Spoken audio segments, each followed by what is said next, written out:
Let me just start. Good morning, everybody.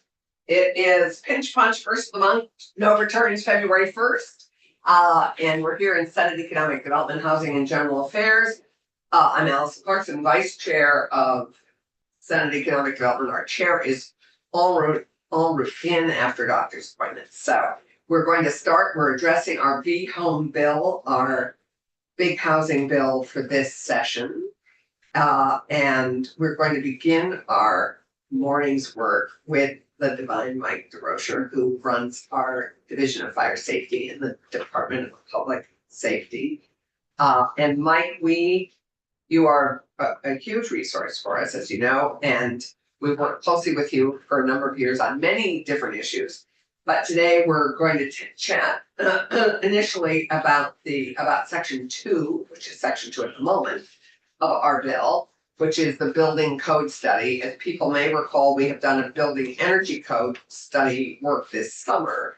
And I don't know how involved, Mike, you were with that. Were you? Yes. Yeah, pretty polite. So it would be great if you'd both be willing to give us a summary on that bill. That bill is, I believe, in the Senate Natural Resources Committee. Is that right? I'm not sure where it resides right now. I think that's who's addressing it, but it would be helpful, I think, for us to understand that because it touches housing, and then also to address the study that is here and envisioned in this bill. So, take it away, Mike DeRocher. All right, for the record, I'm Mike DeRocher. I'm the Executive Director for the Division of Fire Safety. So, in regards to section 2, and this is regarding the study of the adoption of the Federal Emergency Management Agency's flood resistance building code. The Division of Fire Safety right now adopts the International Building Code, the IBC. There are this particular description of the Federal Emergency Management Agency's flood resistant building code is actually in the IBC. The IBC is the code that addresses this, and specifically under the 2015 code we're under now, that would be in chapter 16. The code as it is right now, the architects and engineers are responsible to design to the American Society of Civil Engineering standards for flood resiliency, and those particular standards are based on numerous factors. One being the flood zones, right? So we're not, fire safety is not privy to establishing flood zones or flood areas. But the design engineers that go through the permit process, whether it's locally or Act 250 and so forth, are required to follow this standard, and it deals with, when do you have to elevate a building, when do you have to provide flood resistant construction type materials.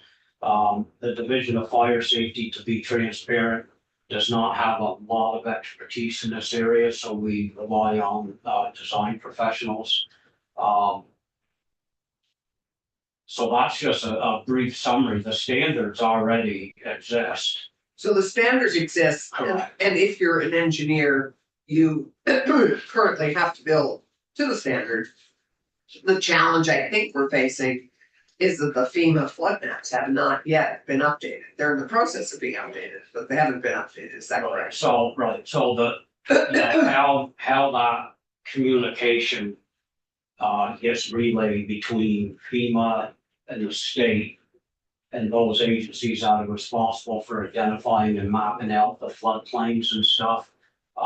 We're not connected in that process or privy to that. So the division is correct. Who is that? Is that the Vermont Emergency Management? Who is connected to that process? I honestly couldn't tell you who does the floodplain. Oh well, A&R does that. And the river and okay, so that's that would be my thought process, would be that's where. Right, but then- Do you have a notion of when we will have the updated floodplain maps? No, Flood maps? no. They've been needing update for decades Since I all read, over the country. Well, all over, yes, that's it. The other challenges, of course, are just for the record here, we don't regulate single family owner occupied dwellings, right? So, I just want to be transparent with that, and nor do we want to. So I'm just gonna, for the record, we don't have any intention on regulating single family owner occupied homes. And so on that subject, who is the appropriate, I mean, if one was ever to regulate and have a code that had to apply everywhere. I mean, there are national standards out there like that, and you'll hear it at some point anyways, but the International Residential Code is called the IRC. That particular building code is designed for 1 and 2 family dwellings. And so it does have provisions for single family homes in that particular building code standard. who was responsible for signing off on that with a new home? And is there any consequence for not building to the? There are some communities that use the IRC. It's nothing But it's mandatory on a very- statewide basis to use it, Correct. and there's no agency that supervises the Right. use of it.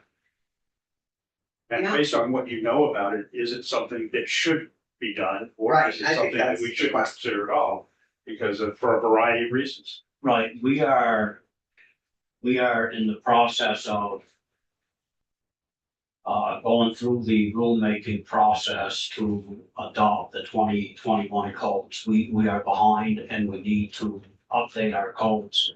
So I have full intentions on addressing that with all our partners and stakeholders. So the IRC will be evaluated over the summer. Oh, great, And my own personal opinion is, I don't think we need a mandated study group for this, because Right. I will include all our constituents, the Architects Association, ACCD, all our housing partners and stuff will be part of this discussion, and it sounds pretty basic on paper.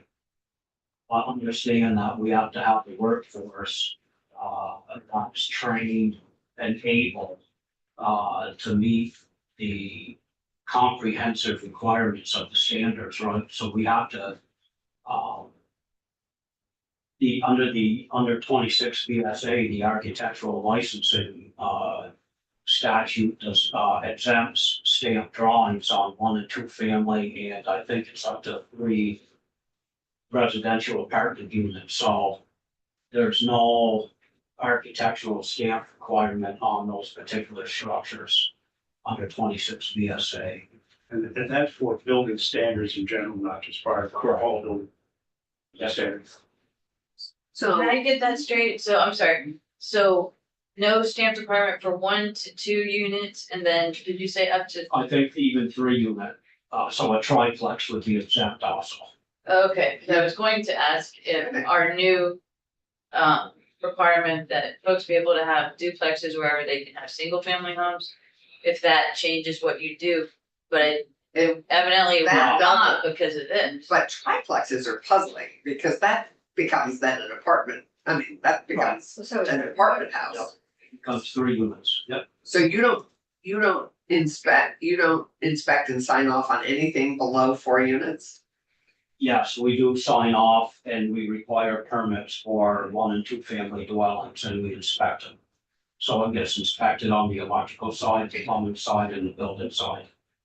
So you do inspect two. We do inspect duplexes. duplexes, absolutely. Oh, But there's no code. but they There's no- don't have stamped. I see What what they you're saying. do is they Okay. send in usually a draftsman, the higher end duplexes you see in the ski resort areas. Right, and right. stuff. Architects typically get hired to do those high end projects. On the lower end, the contractor that's doing the building will submit to us the structural engineering truss design and stuff to us, so all the structural components are validated that So way. just to clarify, you inspect duplexes and above, any building that houses more than but there's no building code. What am I? Correct, we use the NFPA 101, which is life safety code. And we've made some. NFPA, Yes. that's the National- code you follow for these duplexes and. Correct. National Fire Protection Association 101 and our Vermont Fire Prevention and Safety Code. And that includes the plumbing and the electric. Yes. You can do the wire, anybody could do the wiring in a duplex. They don't have to be licensed, but they have to file an electrical work notice with us, and the wiring gets inspected by our state electrical inspectors. So before they sheet rock or do anything like that, there's a rough inspection and they get permission to sheet rock. So we don't require these people be licensed. Not in the 1 and 2 family dwelling. You can do whatever you want, you won't help. When there are inspections, from the time that an owner asks for an inspection, or indicates an inspection is ready, what's the time period before the inspections are done on average? Final occupancies are done pretty quick. I'm gonna say within a week to 10 days. Final inspections. We have made great, I'll just brag about this a little bit, but we have. Go for it, it's your big moment in Yeah, time. we've made great strides in, trying to review all our permits and issue permits within 30 days. So we're up over 90% of all permits issued within 30 days. That's great, And then our average turnaround time is 10 to 12 days that's terrific. on average. So we did some permit reform stuff internally a few years ago. Yeah, I remember when you talked about that. Yeah, So to go back to the study, which is why we're here.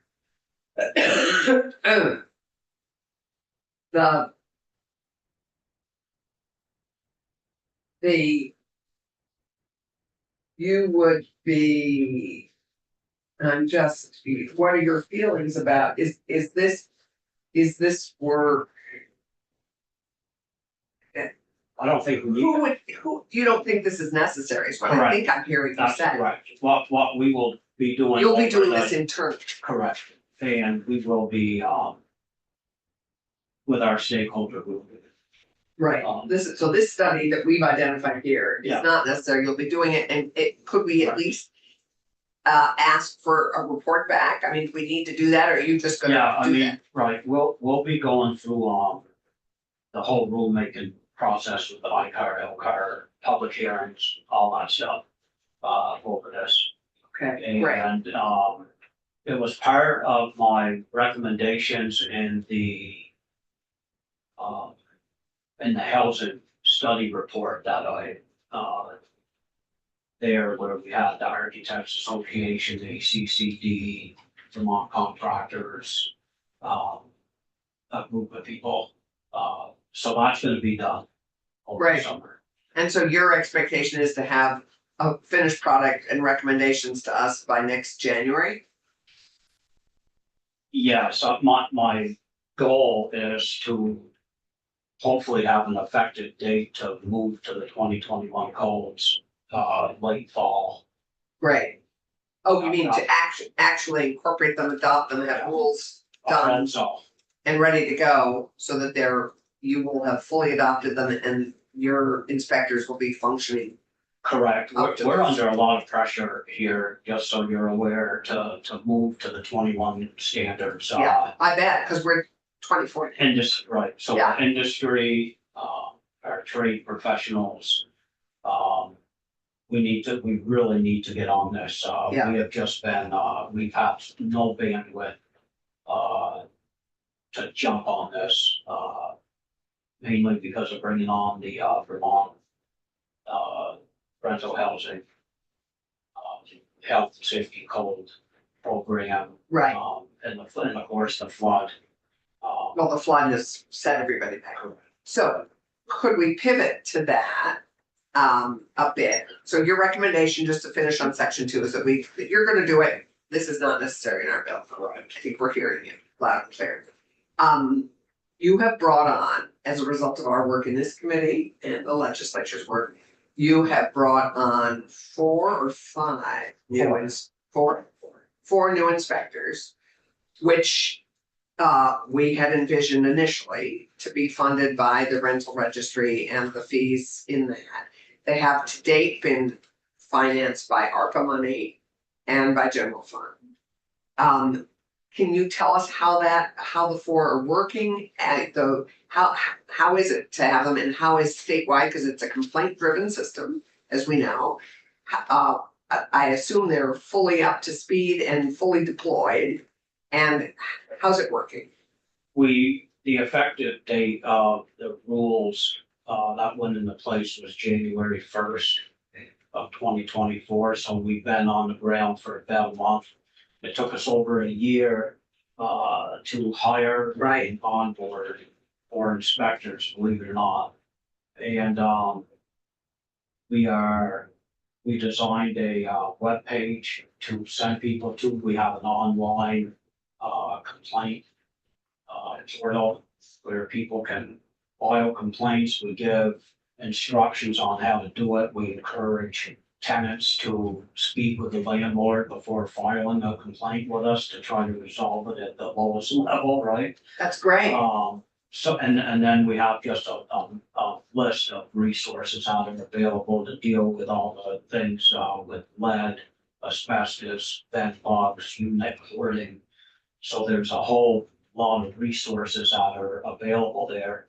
And through this process, we have met and did a lot of building partnerships with our housing advocacy folks.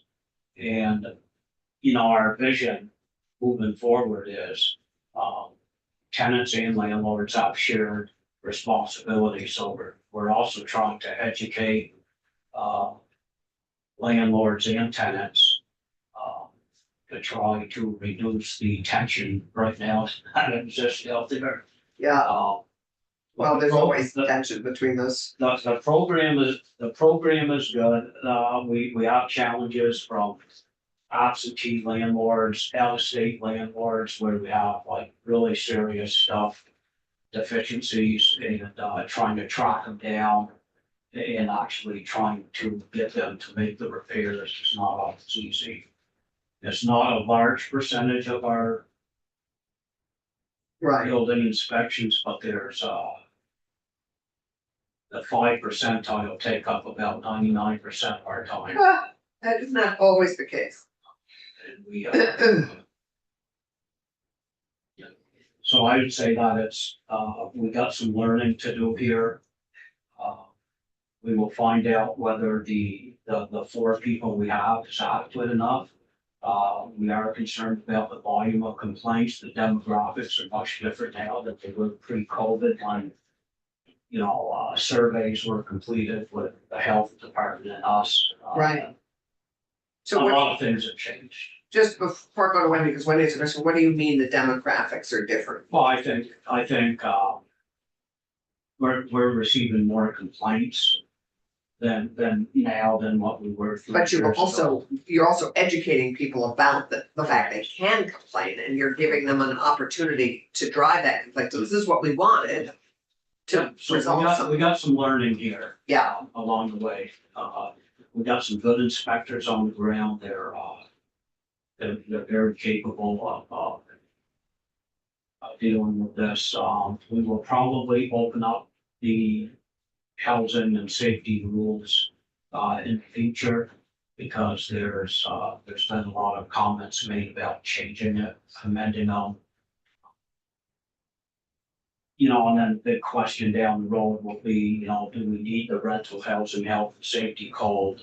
Now that the primary responsibility is with us, can we just put that into our regular rules? And so you're not having like fire safety here and then rental housing safety codes here. They need to be united. Right, we could, right. So there's been some thought about, can we just merge all this stuff and you have one set of rules and standards you're playing. That makes Yeah, it does make sense. So that doesn't need anything legislative. No, we can, Do that.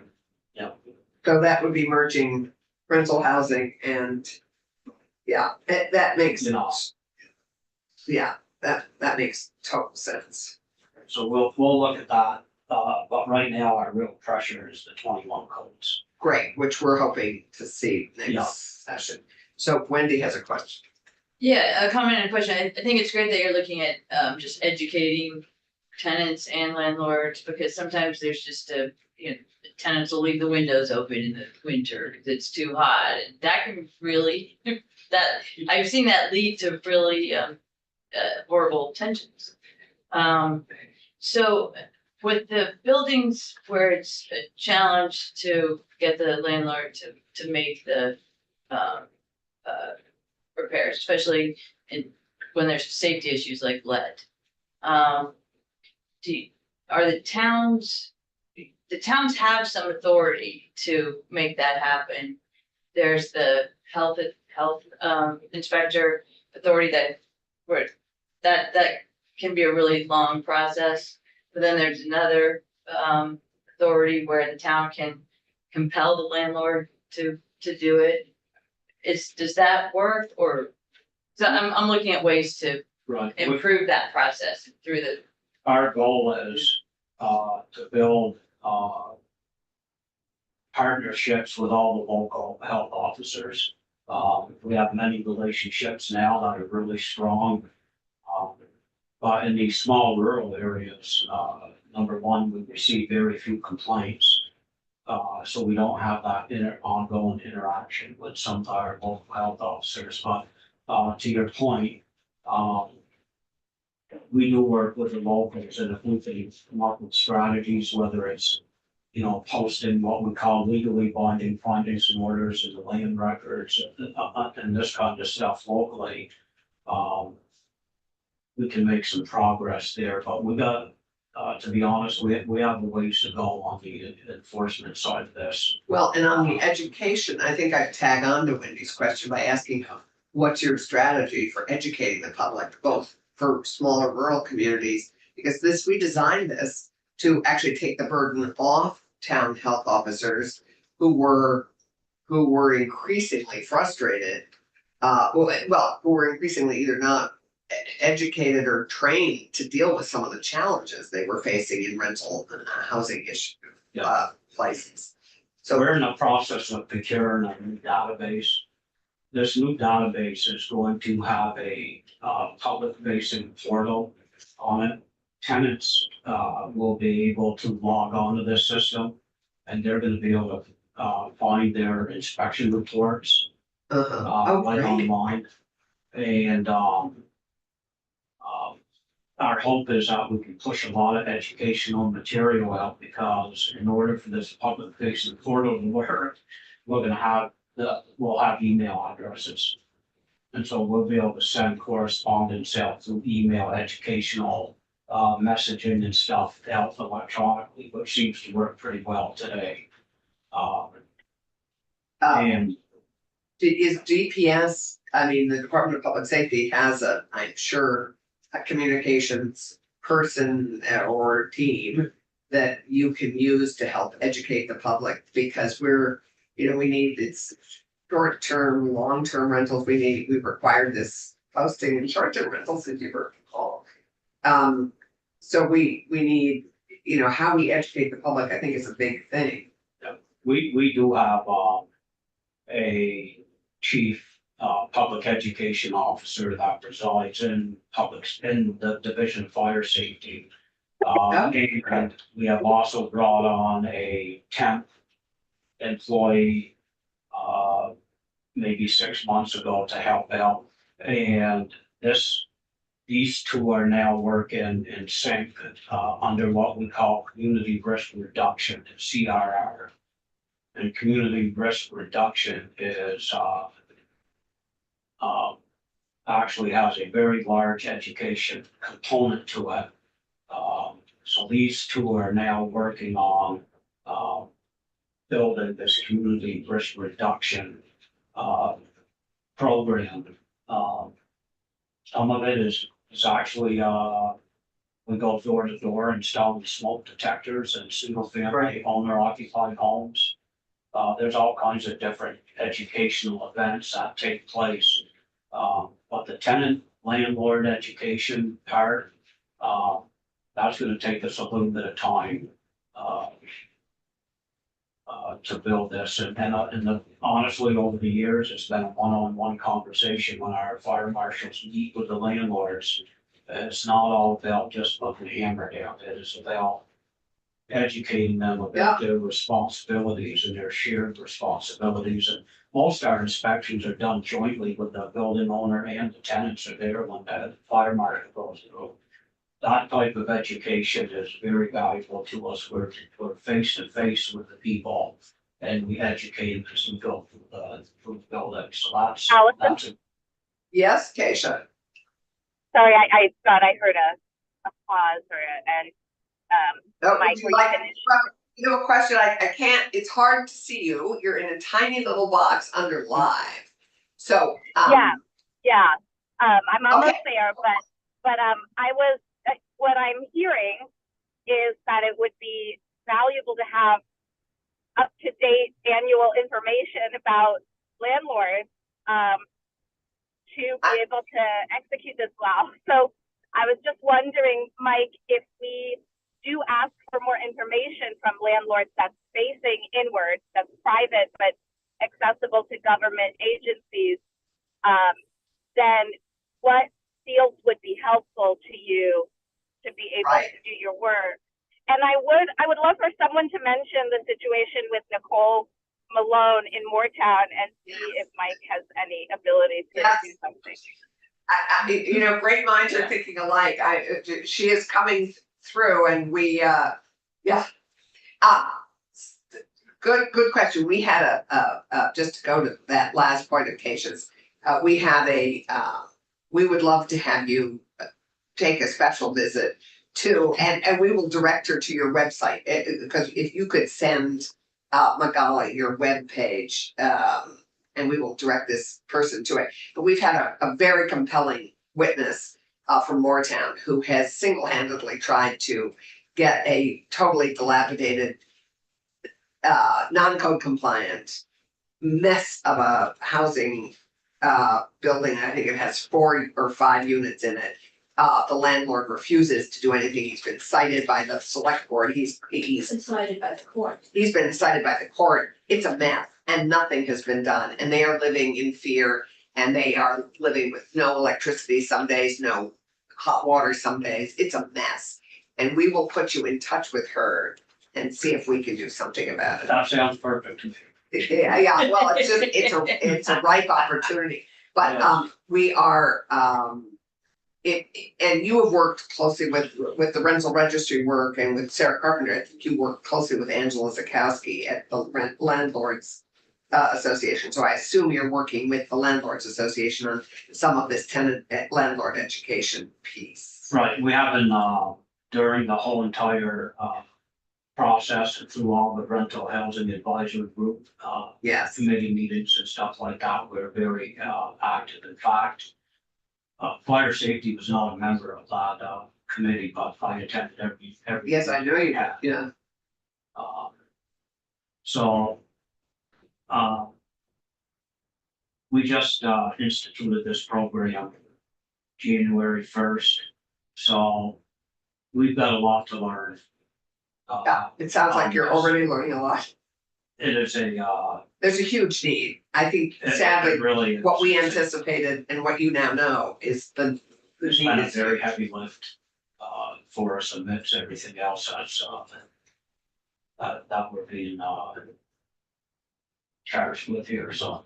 Right, Thank you Yes. for everything that you do. yeah, oh, it's, And then the data question. the data question is because you say you're gonna be procuring new database with tenants that would be interactive with tenants so that they could look up the last inspection date and what the report said.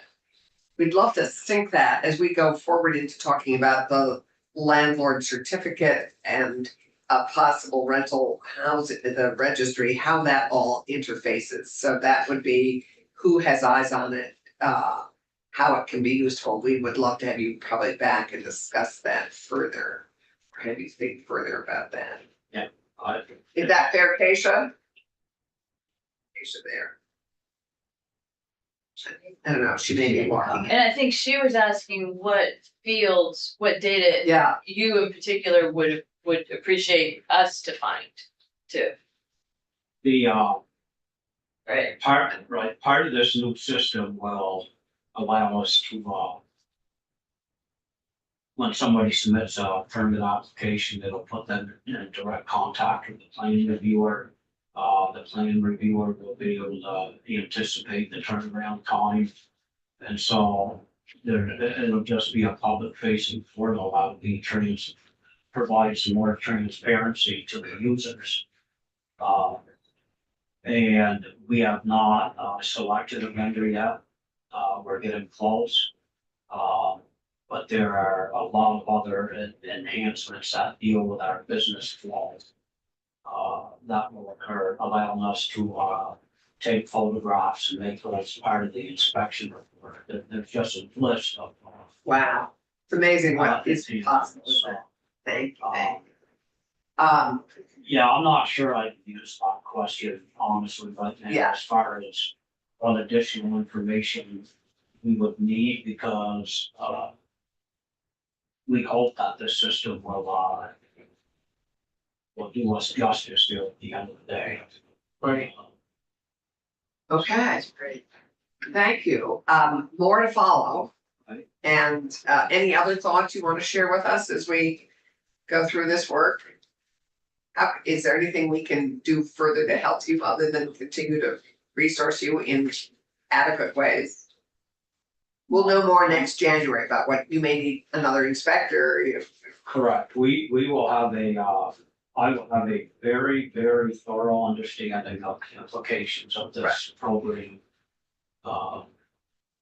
Absolutely by next year. Right, right. So I guess just one question. Yeah. If you don't mind. So we did require duplexes where single family homes were are allowed. Did that change anything about what you do? No, Okay. in fact, we're looking at, if an ADU is attached to a home, we're looking at the ADUs. We haven't seen a huge influx of that yet, but, no, this hasn't changed. Okay. This is So- not what's happening. So the data that you already have is really amazing. So we might ask you, especially for a year to year comparison of new units coming online, because that would be tremendously helpful. New units and complaints. I think. Well, because Yeah, I- but just, yes, all of it, but I'm just Yeah. thinking of the new units Yeah. constructed, like what are the trends in housing? Because sometimes we guess, but you have the real data. We have it. You just have to manually go through this. It's not yet accessible, as I hear. It's not, It's not easily accessible. correct, you have to go, what I would do is provide you a 50-page list of every single permit that we issued in a year, and it does provide valuable information. But Address, all this stuff, but extracting just that unit, No. by county. No, I don't wanna extract just the unit, but Yeah. if you could, even a 50-page list, if you could provide it for 1 year and then for the other year, right, that would be helpful. You mean in terms of understanding what's being built, how Yeah. much is actually coming online? Yes. yeah, that Do you I, have an ability to pull that now? Could you give us a notion now, Mike, I of can how tell many you. new units have come on in Yes. 23? I can't break it down to how many units have come on, but I can, why don't I do this? Why don't Why I? don't you do a That- sample of what I you will give have? you a sample of what I Yes. have, That would be great. and then you can look at it, but I can tell you from year to year to year that we issued 2,900 permits this year. Last year we did 2,600. This year, whatever, I can break all that down, give you the complete construction valuation of these, how many millions of dollars that we've done in construction valuation, year to year. So just to clarify, 2,900 units inspected or 2,900 new units on board? These would be 2,900 building permits that we actually issue, so that would include hotels, motels, apartment buildings, any building we regulate. And you don't break it down beyond that as to whether it's a 4-unit building or a 39-unit building. Or a housing or a motel? They don't do single family, so. Right, no, but But it's still good to have. It's not. yeah, So being part of able to differentiate commercial versus at motel, hotel versus residential units would be helpful. Right. Let me see what I Yeah, can do. Mike, that would be because that's, great. But the new system, when we get this done, it's gonna, Be able to do this. yeah, we'll be able to. That's Well, what I thought I well- heard you say. will the old data be put Incorporate. into the new system? Good question. We hope. That's what we will decide whether we're gonna put a date range on this, you know, do we go back 10 years? Because the data we have now goes back to like 1980. Roughly. Yeah. And when we had an old DOS system, Right. and now we're on a MySQL platform, so. Thank you so much. Anything you can provide would be really. Yeah, I'll get that. Yes. We, thank you, Mike. More to follow. We may have you back. As you know, you're an Yeah. invaluable resource for us. Thank you for everything you're doing to help the rental housing scene and building world. We sadly now need to pivot, well, not sadly, we need to pivot because we could probably chat with you all morning. We could. Thank But we will stop. thank you so much, but We're sure you would enjoy it. Yeah. Well, actually, Mike, I think you enjoy it. I'm all good. He enjoys it. You got rid of the study. Yeah, I got rid of a study. Yeah, he did. You got rid of a whole, And that's a Quarter page of our- $50,000. Yeah. Mike, you got rid of Check. a third of a page in an Right. 86-page bill. Right. Hey, we'll take it. Thank you. Thank you. Thank you. Thank you, Good thank seeing you. We need to pivot because she needs to leave. Roberta Rubin, from Massachusetts. We welcome you and we're sorry we're a little behind. But Mike is always a stimulating person to have here. Roberta is the chief counsel of the Massachusetts Executive Office of Housing and Livable Communities. And Roberta Rubin, we can see your name, but not you. And we are. Roberta, are you there? She's just trying to unmute and turn on her camera. I think Oh, she's great. having some tech issues. Okay.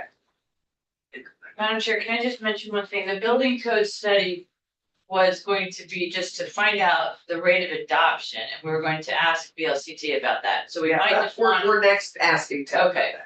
All right. We haven't. What? Roberta, welcome. Thank you. Good morning, and thank you for the opportunity to speak with you this morning. Well, we're delighted you were able to join us.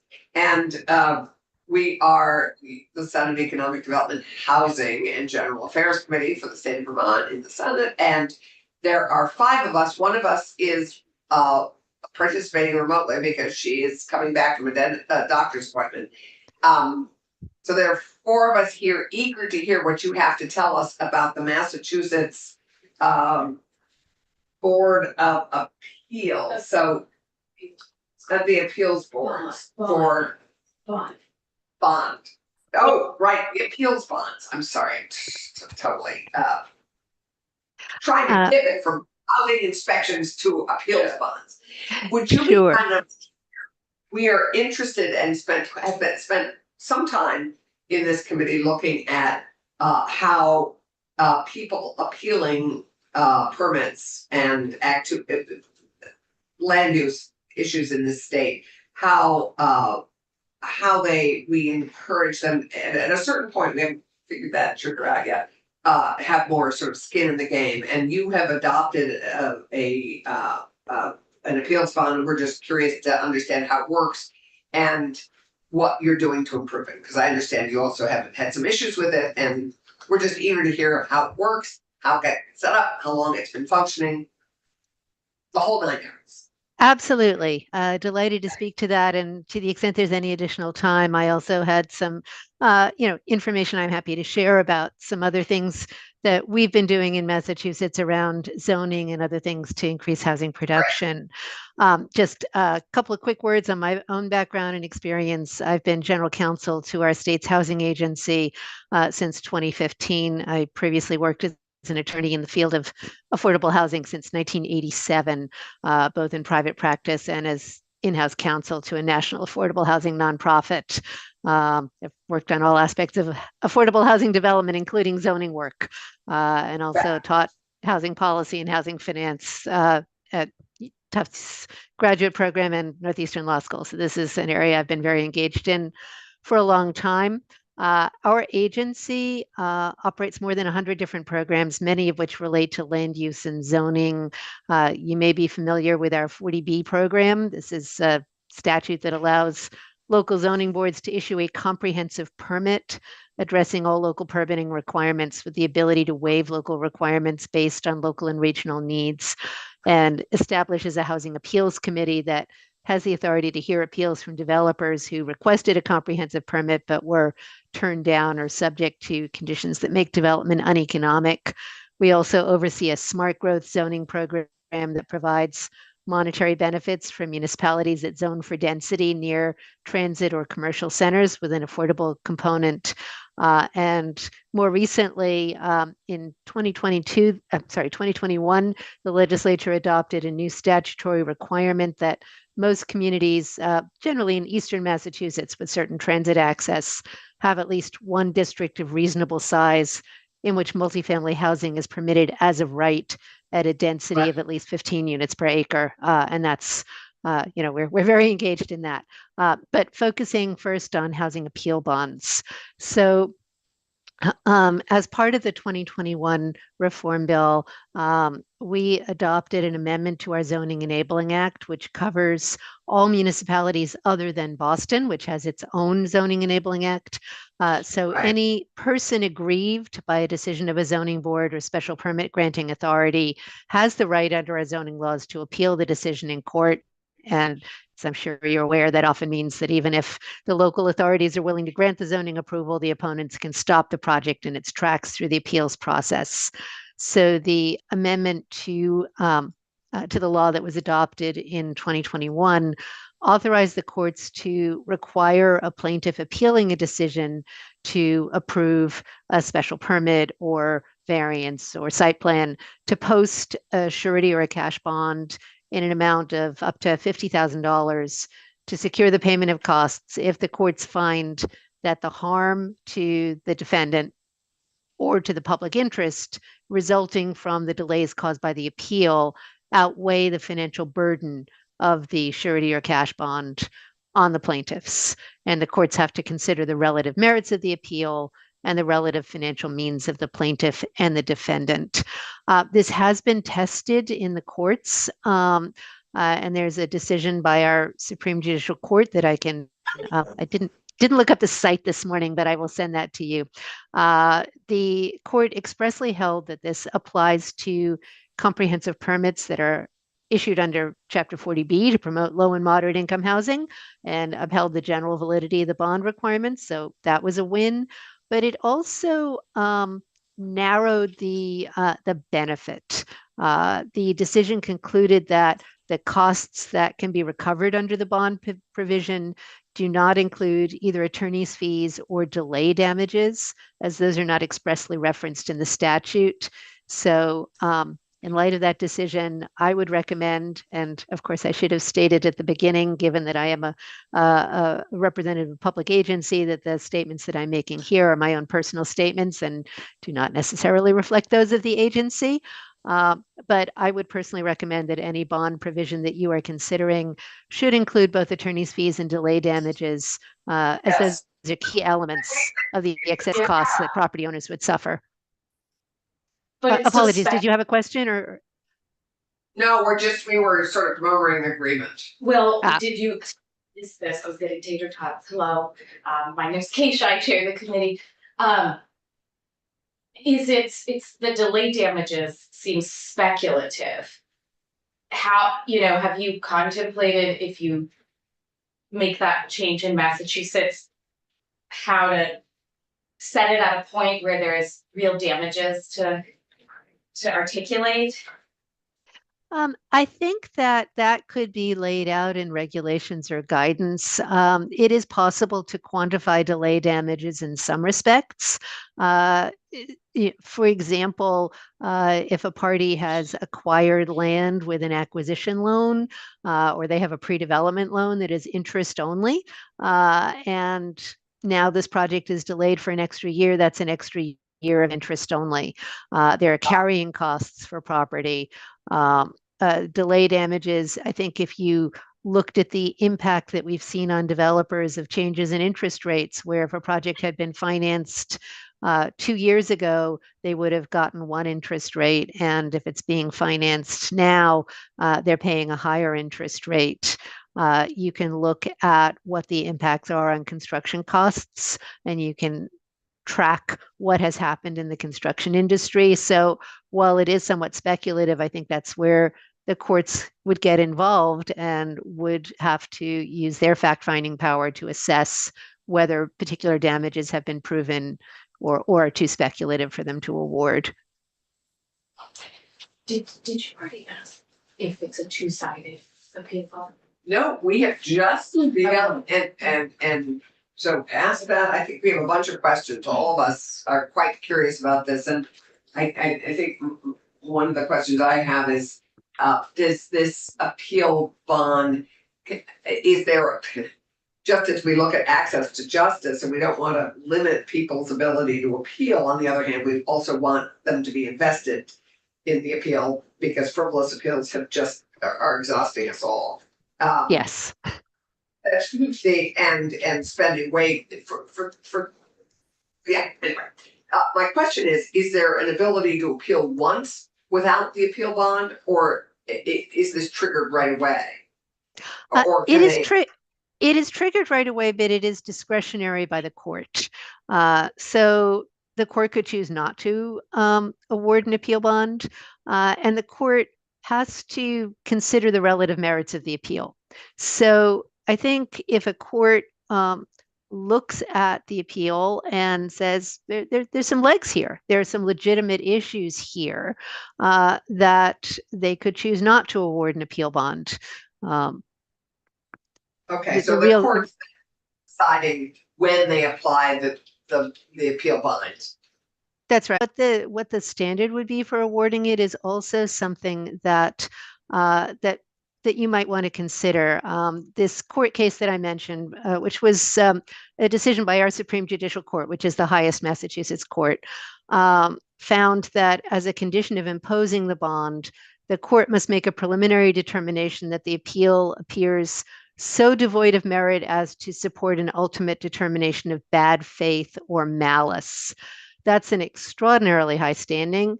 Now that finding relied on the specific language of the statute that the bond provision is in. The provision talks about the bond securing the payment of costs, and there are other provisions in the statute that say that costs can't be assessed unless it appears to the court that a party acted in bad faith or with malice. I think you could have a situation where a party brings a lawsuit that has no merit, but they were not motivated by malice. They may have erroneously thought that they had a case. So figuring out what is the standard that would allow an appeal to go forward may be something that you would want to write right into your statute. Right. Can I ask? Yeah, I just need to run, so I okay. I put a question. Yeah. Oh, interesting. Yeah, I'll ask both of the questions at the same time. I mean, we, just to clarify, could this appeal bond be issued for either side? And two, is this only for an affordable housing project or a certain type of housing project? So the appeal bond is not specific to housing at all, let alone housing projects, affordable housing projects. It applies in any case where there has been a zoning variance or a special permit or a site plan approval that has been granted. And a party is challenging that. Okay. So So we could institute this after the tiers. We could say, oh, we've made it pretty obvious where building can happen. And now you're kind of acting in bad faith because it's already mapped out this way. But you're saying that we might consider setting the standards in statute. That is helpful because at the moment, the court is able to throw out frivolous appeals. But I'm not sure if that standard is set anywhere for what's considered a frivolous appeal. It must be, but I don't know that that's the case. I know they said there's a definition, but we should look at it. Right, thank you. And to date, I mean, this has been in law for 2 full years, right? Is that mhm. right? How, as you look at it and would want to tweak it, is there anything you would want to tweak other than including the costs of the attorney and the attorney's costs and the cost you discussed? Is there anything else you would tweak? And what's your advice and counsel for those of us considering? I think this last point that I made, which is, the bad faith or malice is an extraordinarily high standard. And I think demonstrating that a case really does not have merit, regardless of the intention of the party, would be valuable. You may have people in a community who oppose a project. They think they have a valid ground to oppose it. In fact, they don't. It's pretty clear that a person aggrieved standard, requires some kind of specific injury, not a generalized injury that is the same as everybody else in the community. So that would be just an example where somebody may not have malice or bad faith, but they don't have something that's going to succeed. And if it has to wend its way through multiple appeals, it could hold up a project for years. Right. Mhm. So, And we heard that maybe Boston's version is problematic from a legal perspective. Is there anything we heard that one of these kind of keeps getting caught up in some because it sort of didn't start out well?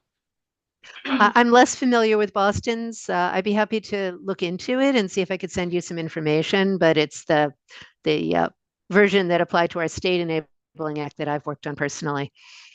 And it's people would call it functional. It's do you know how many appeal bonds have been issued? well, that's sort of what I was asking you. Oh, 2 yeah. years, it's been live. How robust has it been? Yeah, I'm afraid I don't have data on that. Okay. Yeah, anything you can get us about, like an article even about Boston's, but if it's what makes it different, if it's working. And then if you do come across any numbers, that would help us if we do move forward with this, to be able to speak to Massachusetts' experience with it. Sure, I'd be happy to.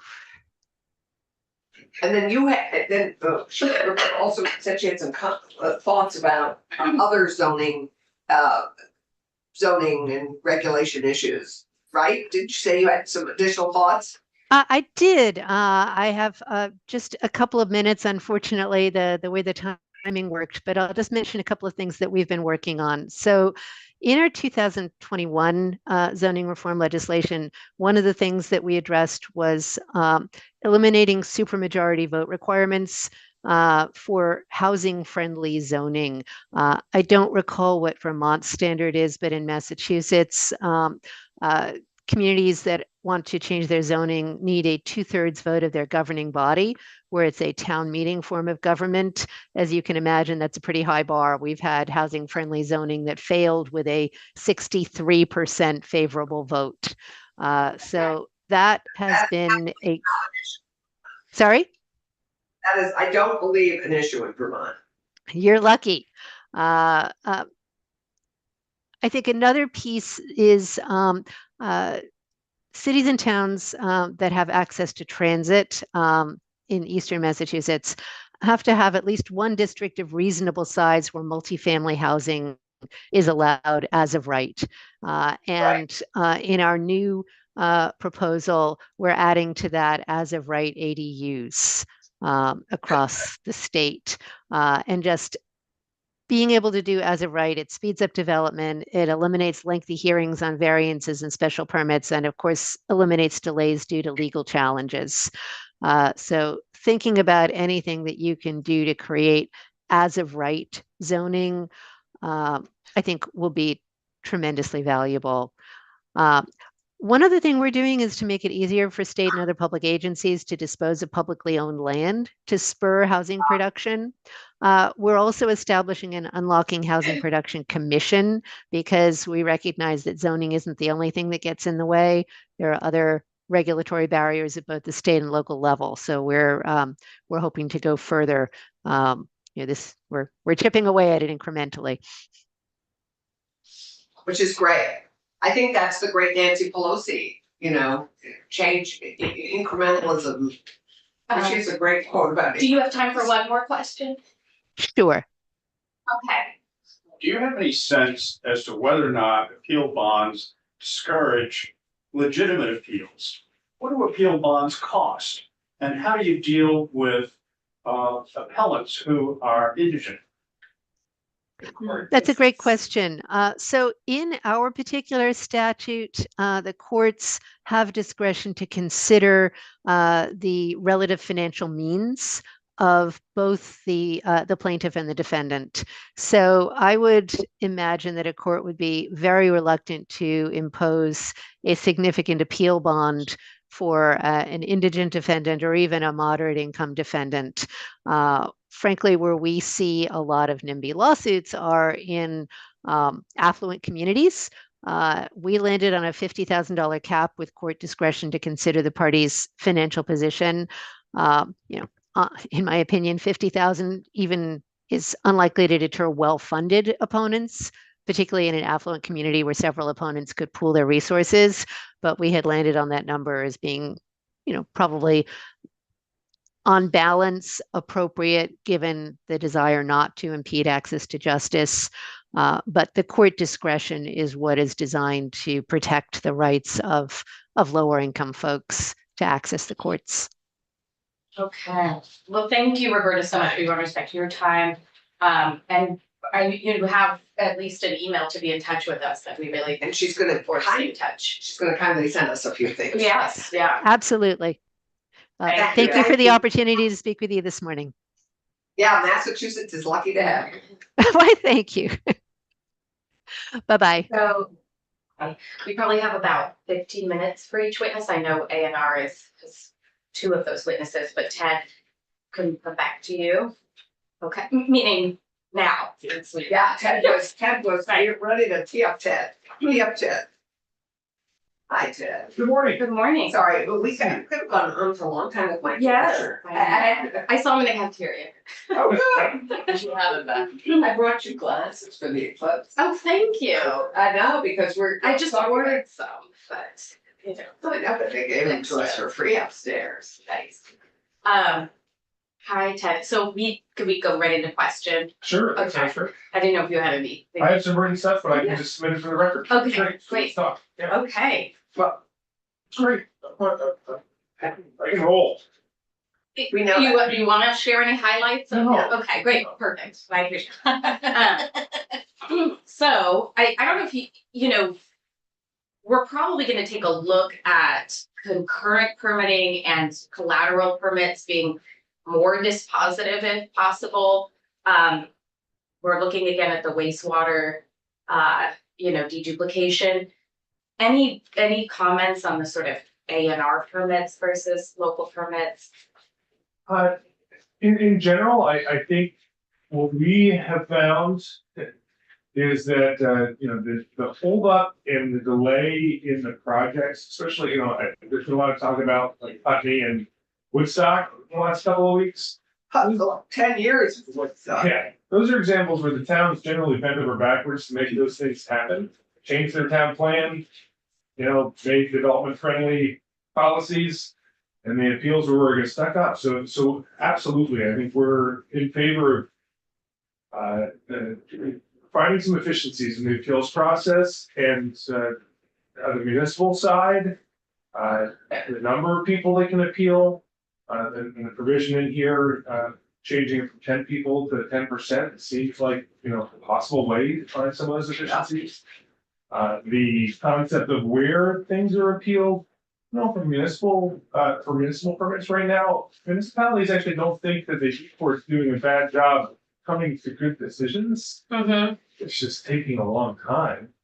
Right. I sent a big thought to Ted this morning or last night that I sent to a few other people, which is, should we look at consolidating appeals under one entity? The NRB is about to get a lot more involved with the communities when we do the new land use tiered maps. And they have a pretty good understanding then of what they just approved. Would it make sense? And then we have a lot less, you're appealing local and then Act 250. Yeah. Would it make sense if one body heard all of the appeals instead of keeping 2 or 3 judges in the court? Which is what presumably something like a housing board of appeals would be. I guess, but we already have an NRB that's functioning like the Housing Board of Appeals. I don't know that we're Well, gonna it's find not at the moment. a lot of new experts to make the same decisions in a new body. And you just use the important word expert.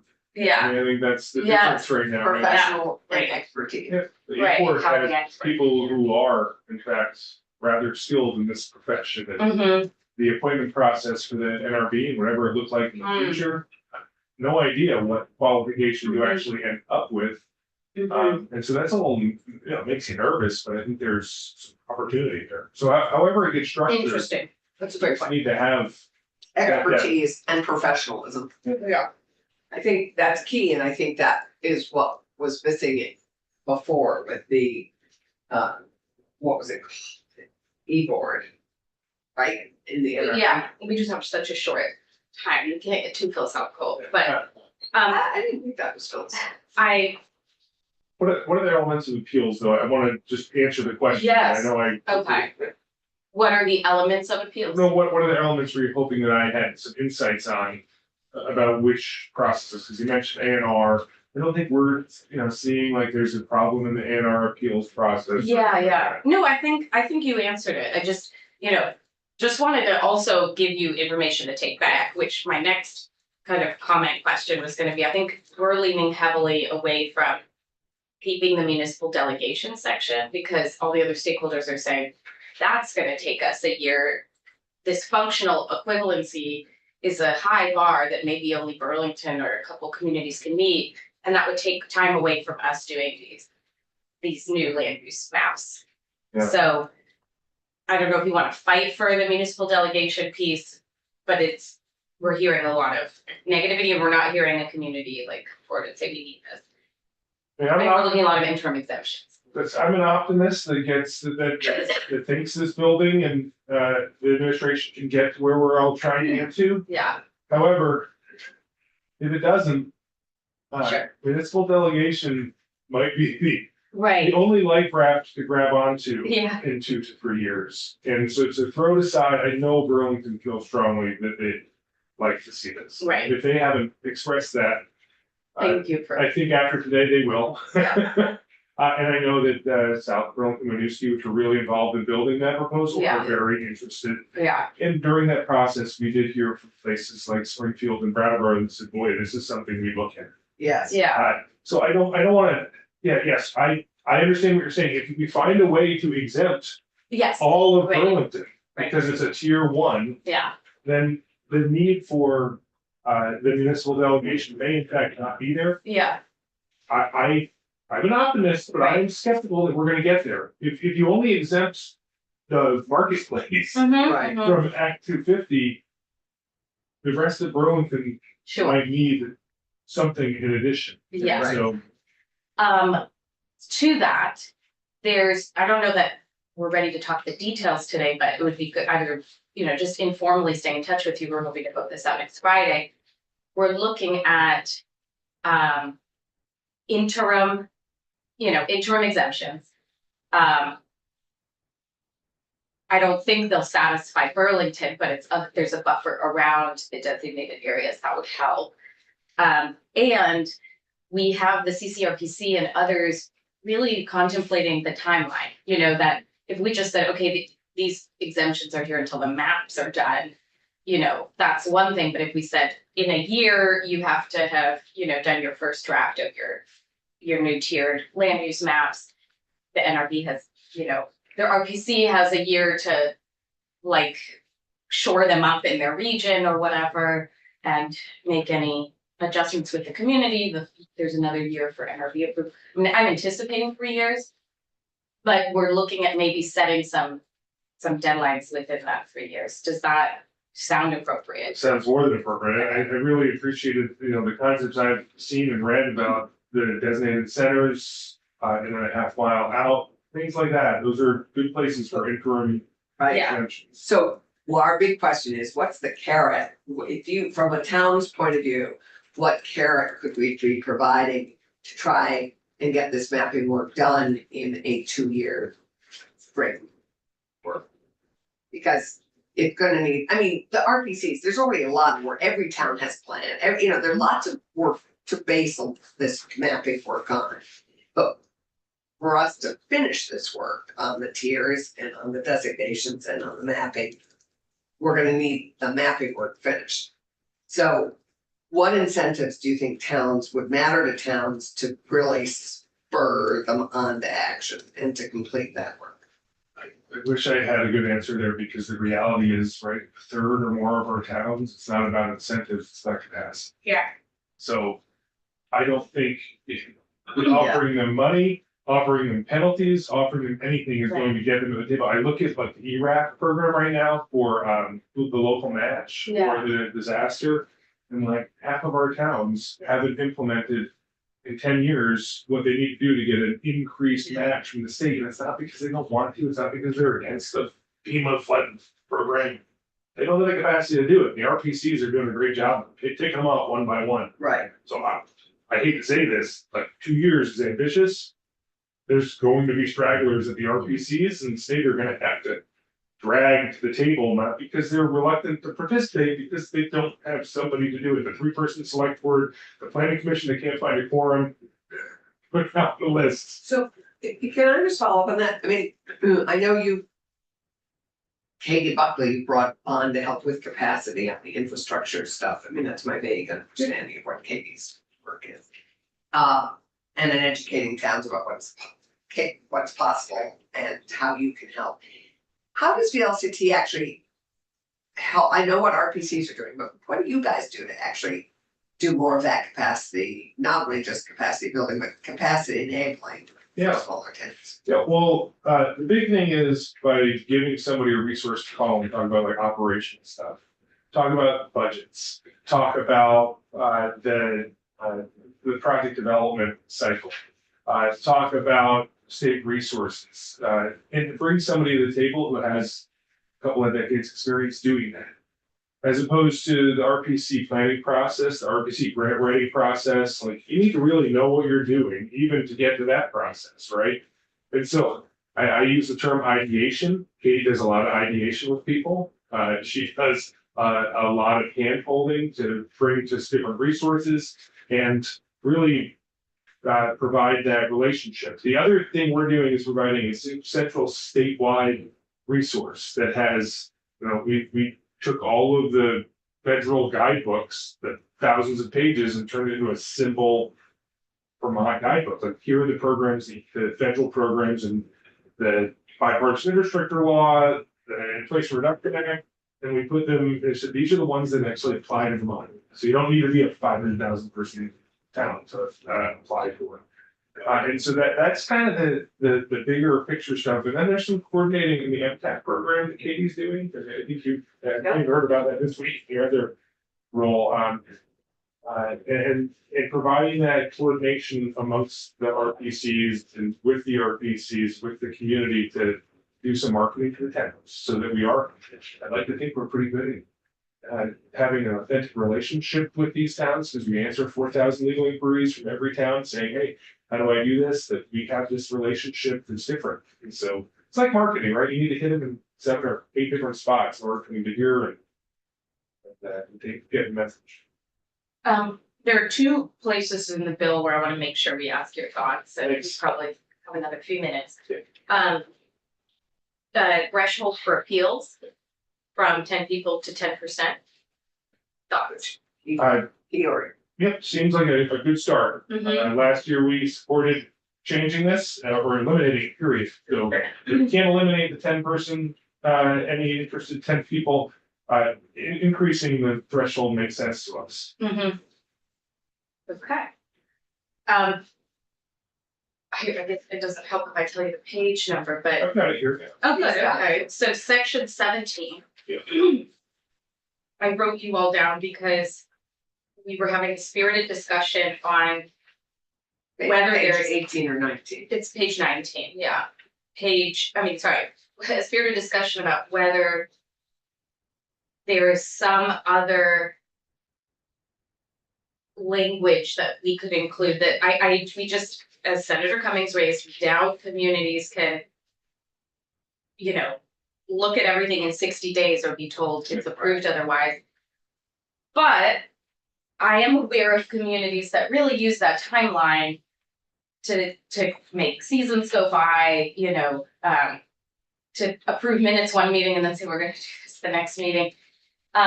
Is there some area you think for compromise here? Yeah, so thank you for acknowledging, specifically putting that, changing it from 45 days from the close of the hearing to 60 days from the submitted application. I believe that if it were implemented the way it looks now, these AMPs are just gonna deny more permits. Because they wanna meet the deadline. Yeah. And oftentimes the thing that extends, I'm not familiar with cases of, playing the slow game intentionally. I would love to know them, because we'd love to help them. But oftentimes the reason they go so long is because the panel is actually trying to get the yes for the developer, and they send the developer back to change their application. Yeah. Make some changes to the plan and come back and try to get the yes. I am okay naming it. I don't think that. Charlotte, I'm pretty aware of processes where they don't make any interim decisions. They don't, have more work to do in between setting it another month out and another 2 months out. Let's move it 6 months out. Thanks for. I think everyone has a town like that in their, in their district. I could be wrong. And they may be the exceptions. Yeah. But as Anne points out, and I think what you're pointing out is both to be flexible with the process and with being realistic about our volunteers who serve on these, meeting 2 times a month at maybe 3 at most. What is a realistic timeframe? Because I think we're interested in trying to set a timeframe, and then we can always change it. Right. Yeah. But it would be good to set a realistic timeframe because we're trying to move things along. I don't have an answer today. We Uh-huh. talked about this, we talked about there are thresholds for population that you could do, because to your point, 7-day notice for a meeting, making sure you get a quorum, the quorum doesn't show up, then what? We are not all in favor of setting. I don't even know if it's saying it's approved in that amount of time, like deemed approved is what I underlined, but can there be some quality control? I don't think automatic approval is it's a sledgehammer, but is there something like they deserve some kind of, timeline or sense of, it's just trying to create some certainty here as well, which again, I think it's the exceptions, not the rules here. And there's mulling a thought, I feel. Yeah. No, we're having trouble getting people to serve on planning commissions or whatever we're calling them now. Right. If you start putting people under pressure, implying they're not doing their job without us telling them what to do, I think you're gonna run the risk if you're not gonna have people on this board. Everyone is having trouble getting people to volunteer time. Okay, just as a thought exercise, is 6 months a fair timeline, not even to say it's deemed approved, but we expect decisions in 6 months. Yeah, because the other side is everybody's also facing a housing crisis, and we have to do a balancing act between. It's hard to get what we- workers to build things if you lose, Are a you year. saying this only for housing projects? I think Because Everything. it's a good question. I think that's a key question, Ann. Because a commercial project or a I different, don't see anything about for housing. Good point. I think let's identify it just for housing I and mean, what you would you? wanted to put in a major factory in 60 days. Right, okay, so if we Good point. just limit it to housing, what are your thoughts? 6 months is good. I would bet that I could find a developer that said they needed more than 6 months. I would also say that this. makes What me if it's like nervous. unless otherwise agreed by the parties or something? Yeah, it makes me nervous to legislate by anecdote too, that we don't have data, that this is the problem. And I don't have the data that's not, so. I was gonna say, we don't have a lot of data. A lot of our local government conversations are anecdotal. So I We don't hear have you. houses either. Exactly, that's our data. That is pretty powerful data. Yeah, you've heard my opinions about that. We made a lot of big changes to municipal land use last year and very few changes to state land use. And I appreciate where you're going this year, and I think that's gonna open things differently. So I'm with you. I just think this might not be the place where you get much return for the buck. But I'll bring back the 6 month thing to our team that actually talks to the Yeah, DRBs and just say, what do you think? 'Cause Yeah. our lawyers talk to a lot of DRBs about right. what they can and can't do. Well, and folks think it's just on housing at the moment. I actually think, to me, 6 months would give us data. Well, the key is what's reasonable. Right. What's reasonable on Right. one hand, and also recognizing the crisis that we're in. And time is probably the major component in all of the things that we're talking about. Agree. And again, if you say 60 days, that sounds interesting, particularly in terms of what some of our surrounding neighbor states are doing in these areas. Is it 3 months? Is it 6 months? Is it 4 years? Is it 20 years? And finding a number that makes sense, and then ask yourself, in the event that a DRB does not make a decision within X number of days, do you refer it to someone else who perhaps has the ability to make a decision sooner? It's just a question, but interminable delay is a problem. And I think we really do need to address. Well, one of the thoughts we had was you might be able to set some population thresholds and say, I want to recreate those. well, at a certain time, there are certain towns that do have the capability of doing these things in 60 or 90 But days. it's not always by population. Right. Some I mean, capacity. It's what a town chooses to I know. finance as I don't know if resources. you've been to the Barton Select Board, but it's a pretty small town and they could really And delay. there's no full-time person to prepare these things for the board. So they come in pretty cold and they They don't have to be brought up to have speed. staff. Mm-hmm. And then, you get an expert in Montpelier is hard enough. To get one to go to Barton Mm-hmm. is harder. I think we're asking a lot of town plan design review boards now. We're putting all the quadruplexes and duplexes and you're asking them to do a lot and then to tell them they have to do it within X amount of time. I mean, we complain, but we at least have committee staff and we have lawyers and towns don't have I think we that. have to decide though what's reasonable as a Yeah. starting point for this bill. And we do have to recognize, again, underline, we have a crisis. Right. And we can't have a terminal delay to get to the end result that we have to have. I would boldly propose for the next draft, we identify that this is just for housing. And that we put in 6 months and that we hear what you guys have to say and move forward. Unless Yeah, agreed and then upon by the change it. parties to increase it. I would, And take it back here, folks. Yeah. And I wanna know which towns disagree. I just wanna know, that's good data for us. Are they all the small towns? Or is it a mix? Those are the two I wanted to make sure we had you in There was- the chair for. and there were a couple others. We should. Okay, Relate, page, which, Right. the, the hotel and motel conversion. yeah, Yeah, it's exactly right. Absolutely. Okay. yeah, I Yeah, thought that's you right. might want to talk about that. The best intentions, right? Yeah. I think the analogy I make is short-term rentals. When we suddenly decided to, when, or maybe didn't decide and just short-term rentals occurred, there were huge impacts on town. You turn a bunch of homes into short-term rentals. Which is why we enabled from this committee, the ability for every town, whether they had a charter or not, to create an ordinance to Yes. regulate short-term rentals. And you're specifically talking about being able to regulate everything but functional use, that piece of hotel motel. Well, I was referring to the conversion of. Yes, on page from- 20. We're requiring short-term rentals. No, the first thing an analogy, Yeah. Hotels into permanent housing. Right, when you It convert shows up the twice. use, so this would be section 21, when you convert the this is use, section 21, page 23. Mhm. when you convert the use of any building or structure and preempt local zoning and just say, we're gonna tell you that though you did the planning and said this could be for commercial, it's now for residential. There are unintended consequences, and I don't know what those are, but I do know that a hotel guest does not use the school system. A hotel guest generally does not need to have like a Parks and Rec department that's making sure the kids in Little League.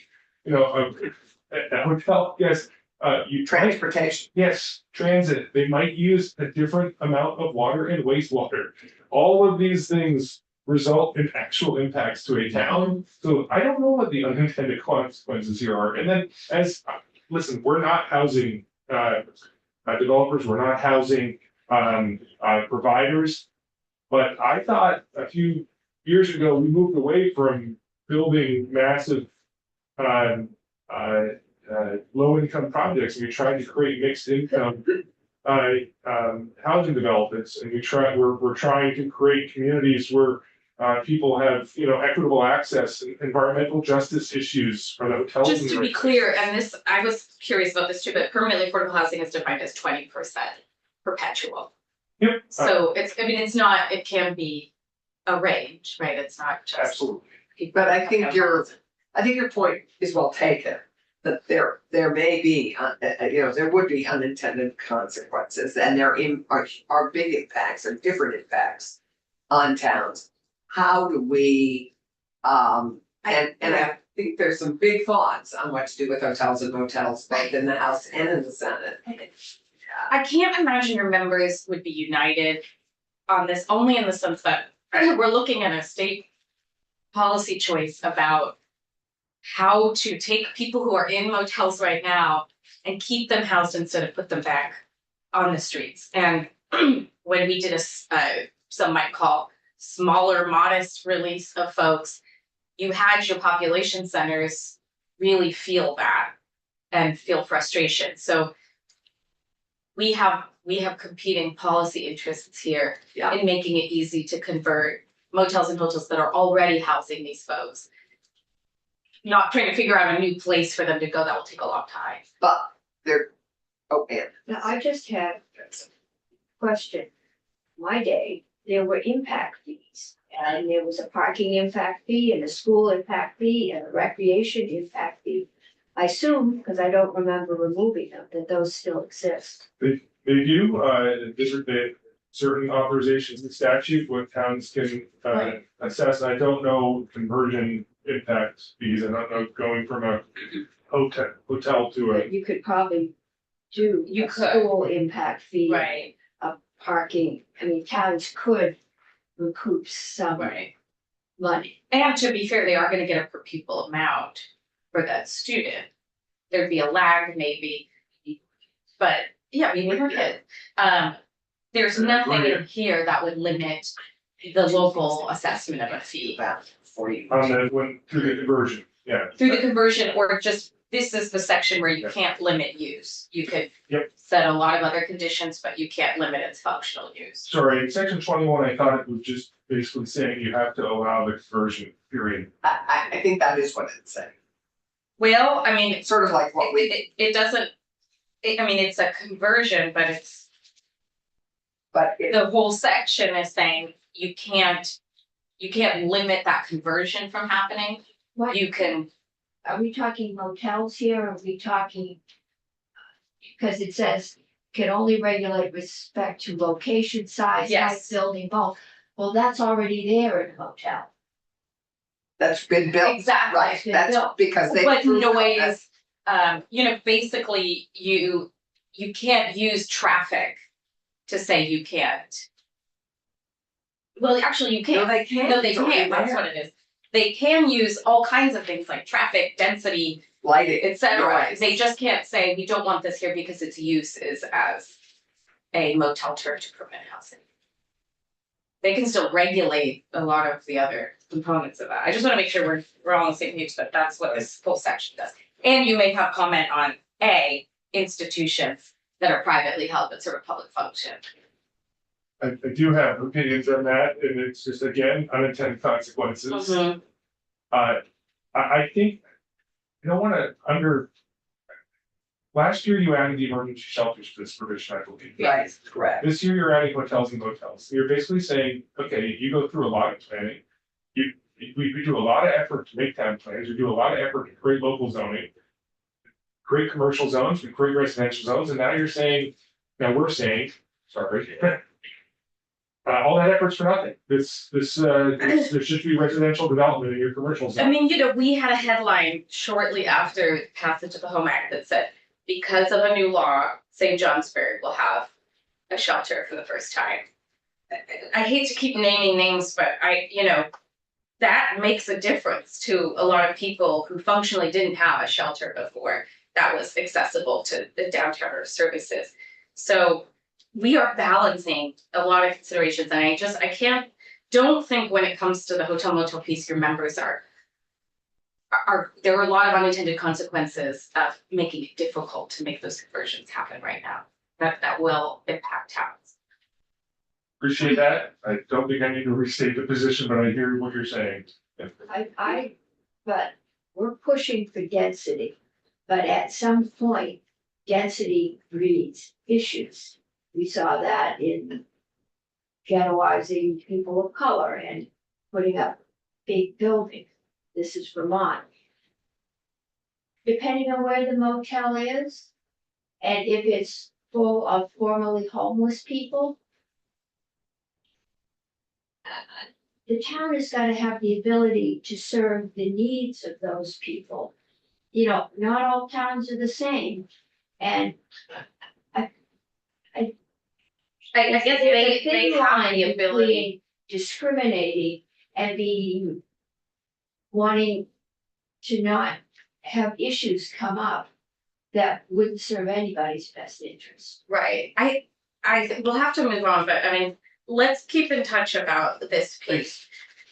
I don't think a lot of those motels are going back to being motels after the 3 years of use that they've had. So, I think we are looking at how the state takes those and makes them assets again. But look at Montpelier, we have on Northfield Street, the old Econo Lodge that has been housing elderly people, still is. The lot next door has been bought by the Fold brothers, and they have a permit to put up a 3 or 4 story apartment building.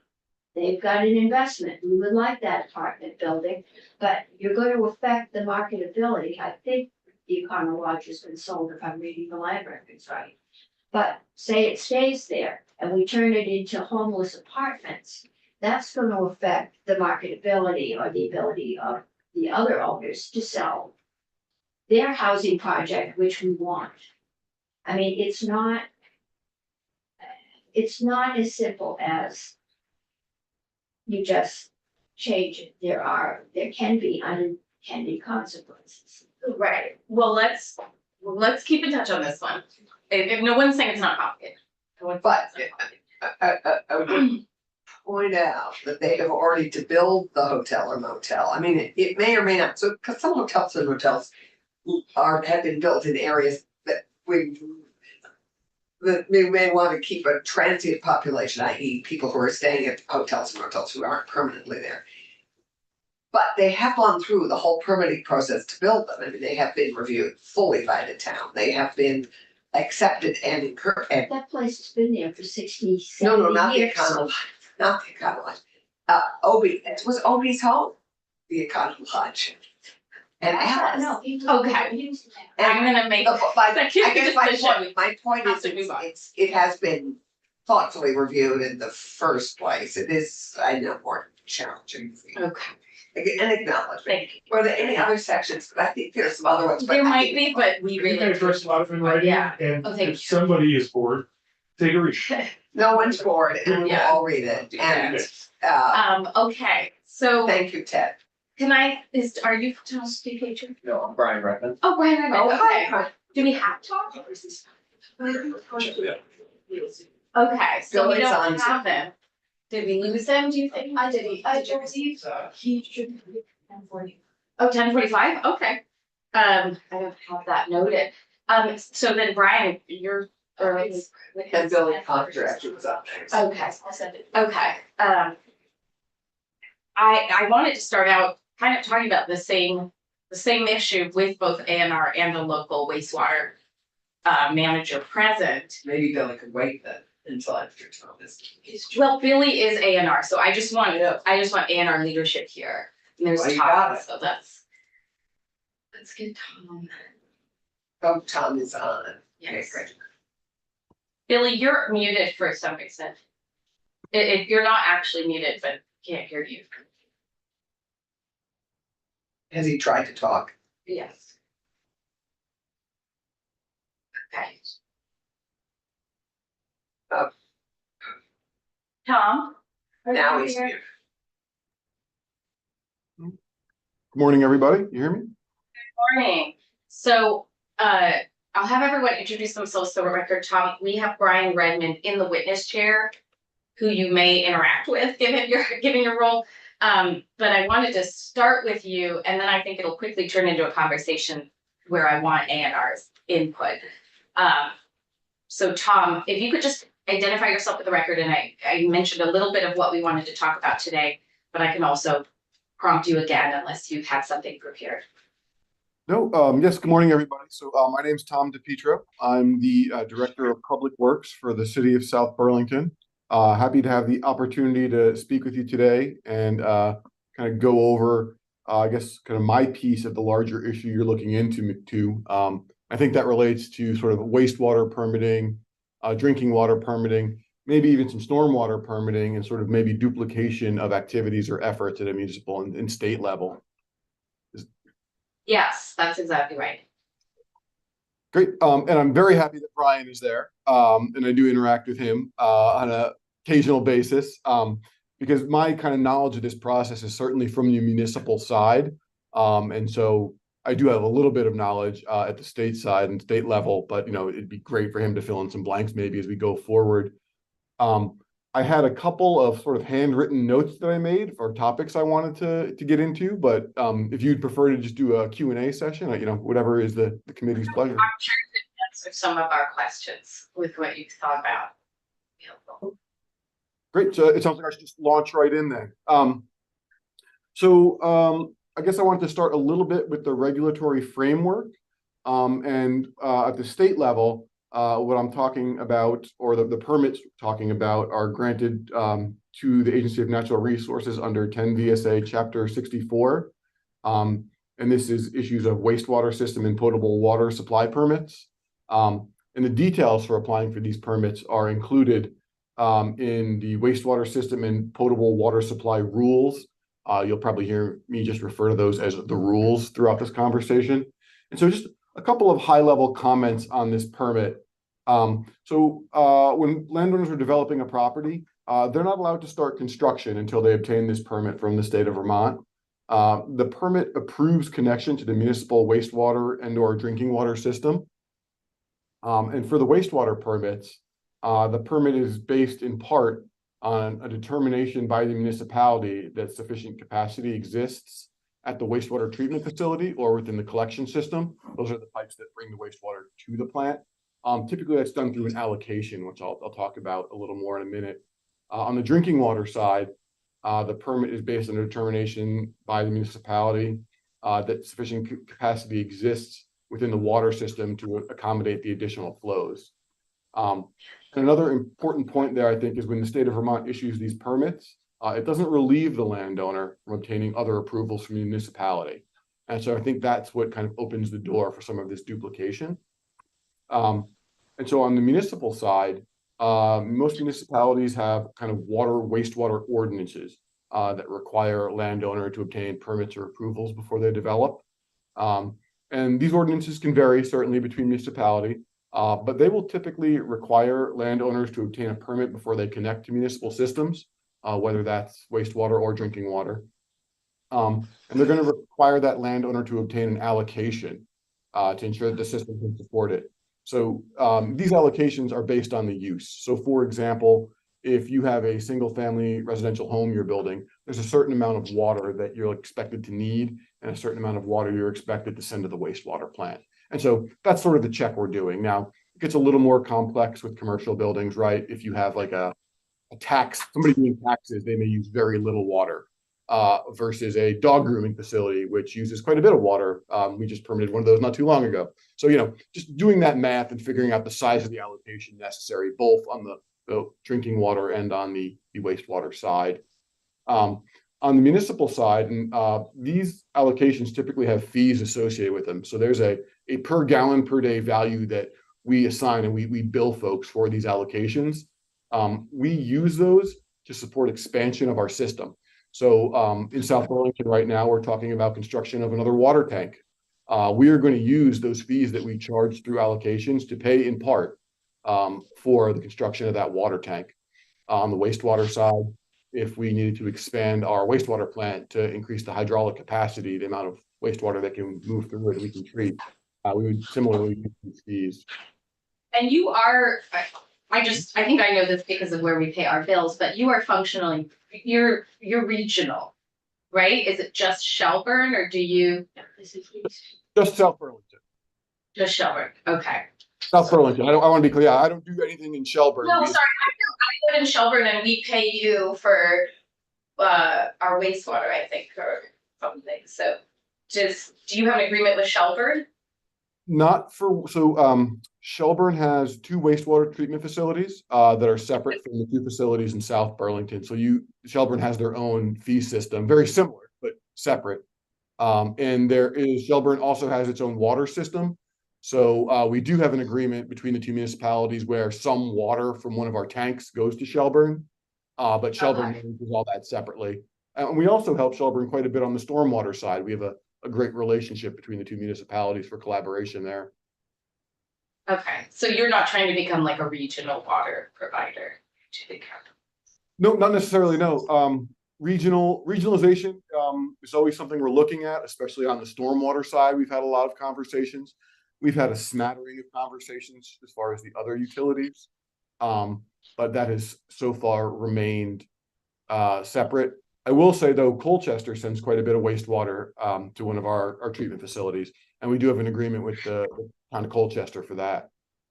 Okay. And so then I guess the question, you might not be done with your prepared remarks, but how does what the state comes in and does differ? What then do you look to the state to do that you don't have the capacity to do? Yeah, so let me just finish up here. I think I get just to that point. When we're issuing our allocations, we're actually using the same methods and numbers as are in the rule that the state of Vermont uses to determine what those needs are. So typically what I'll see is applicants will get the local approval from us here for wastewater, drinking water, and they'll forward that on to the state of Vermont as evidence they've consulted and that we have the capacity. And then the state of Vermont will issue that permit.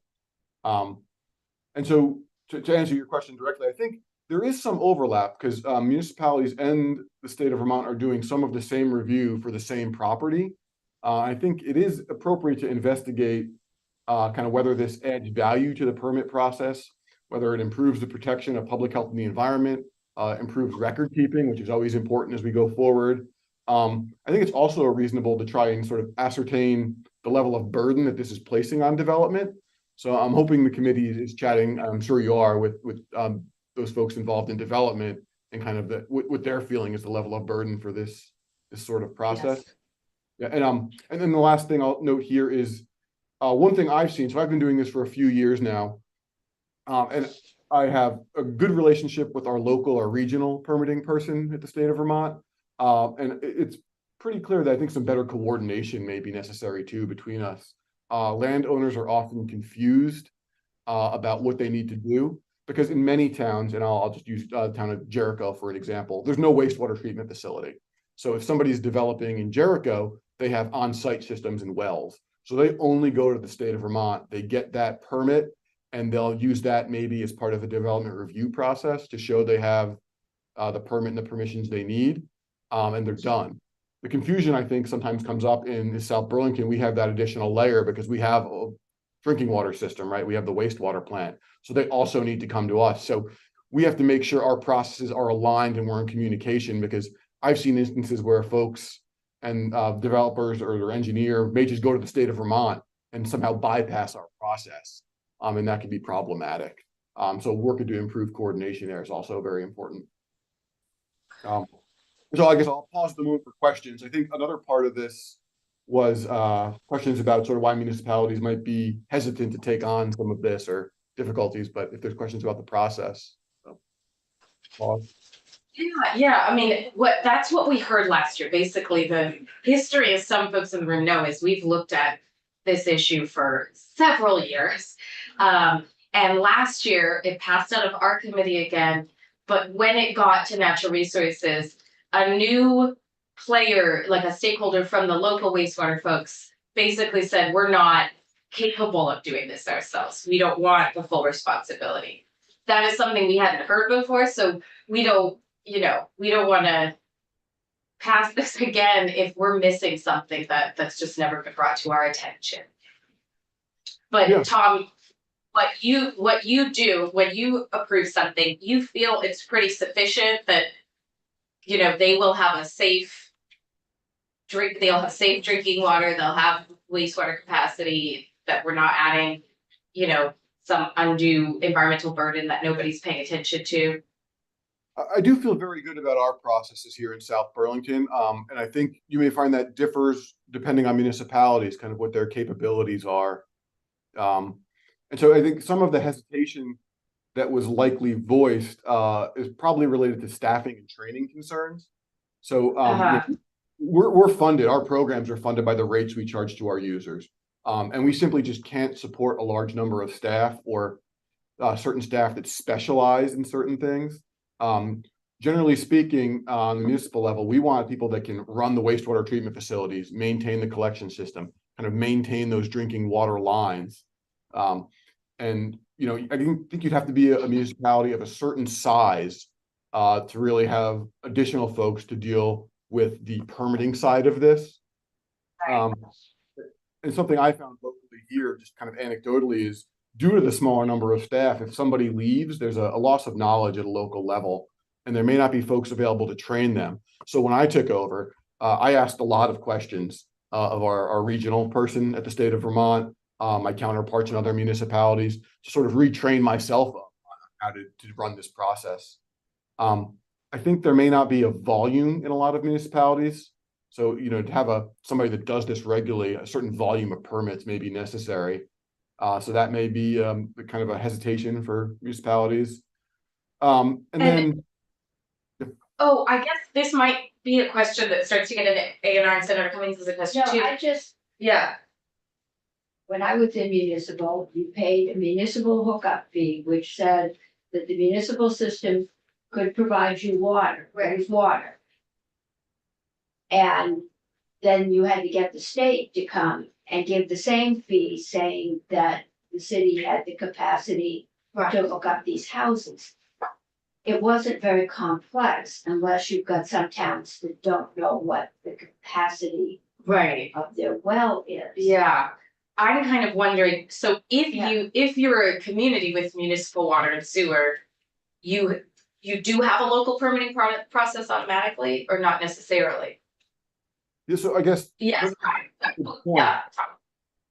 Brian, you could jump in here, but so my experience is a community where our water is served by the Champlain Water District, which is different than I think a lot of communities that have a community like a well, right?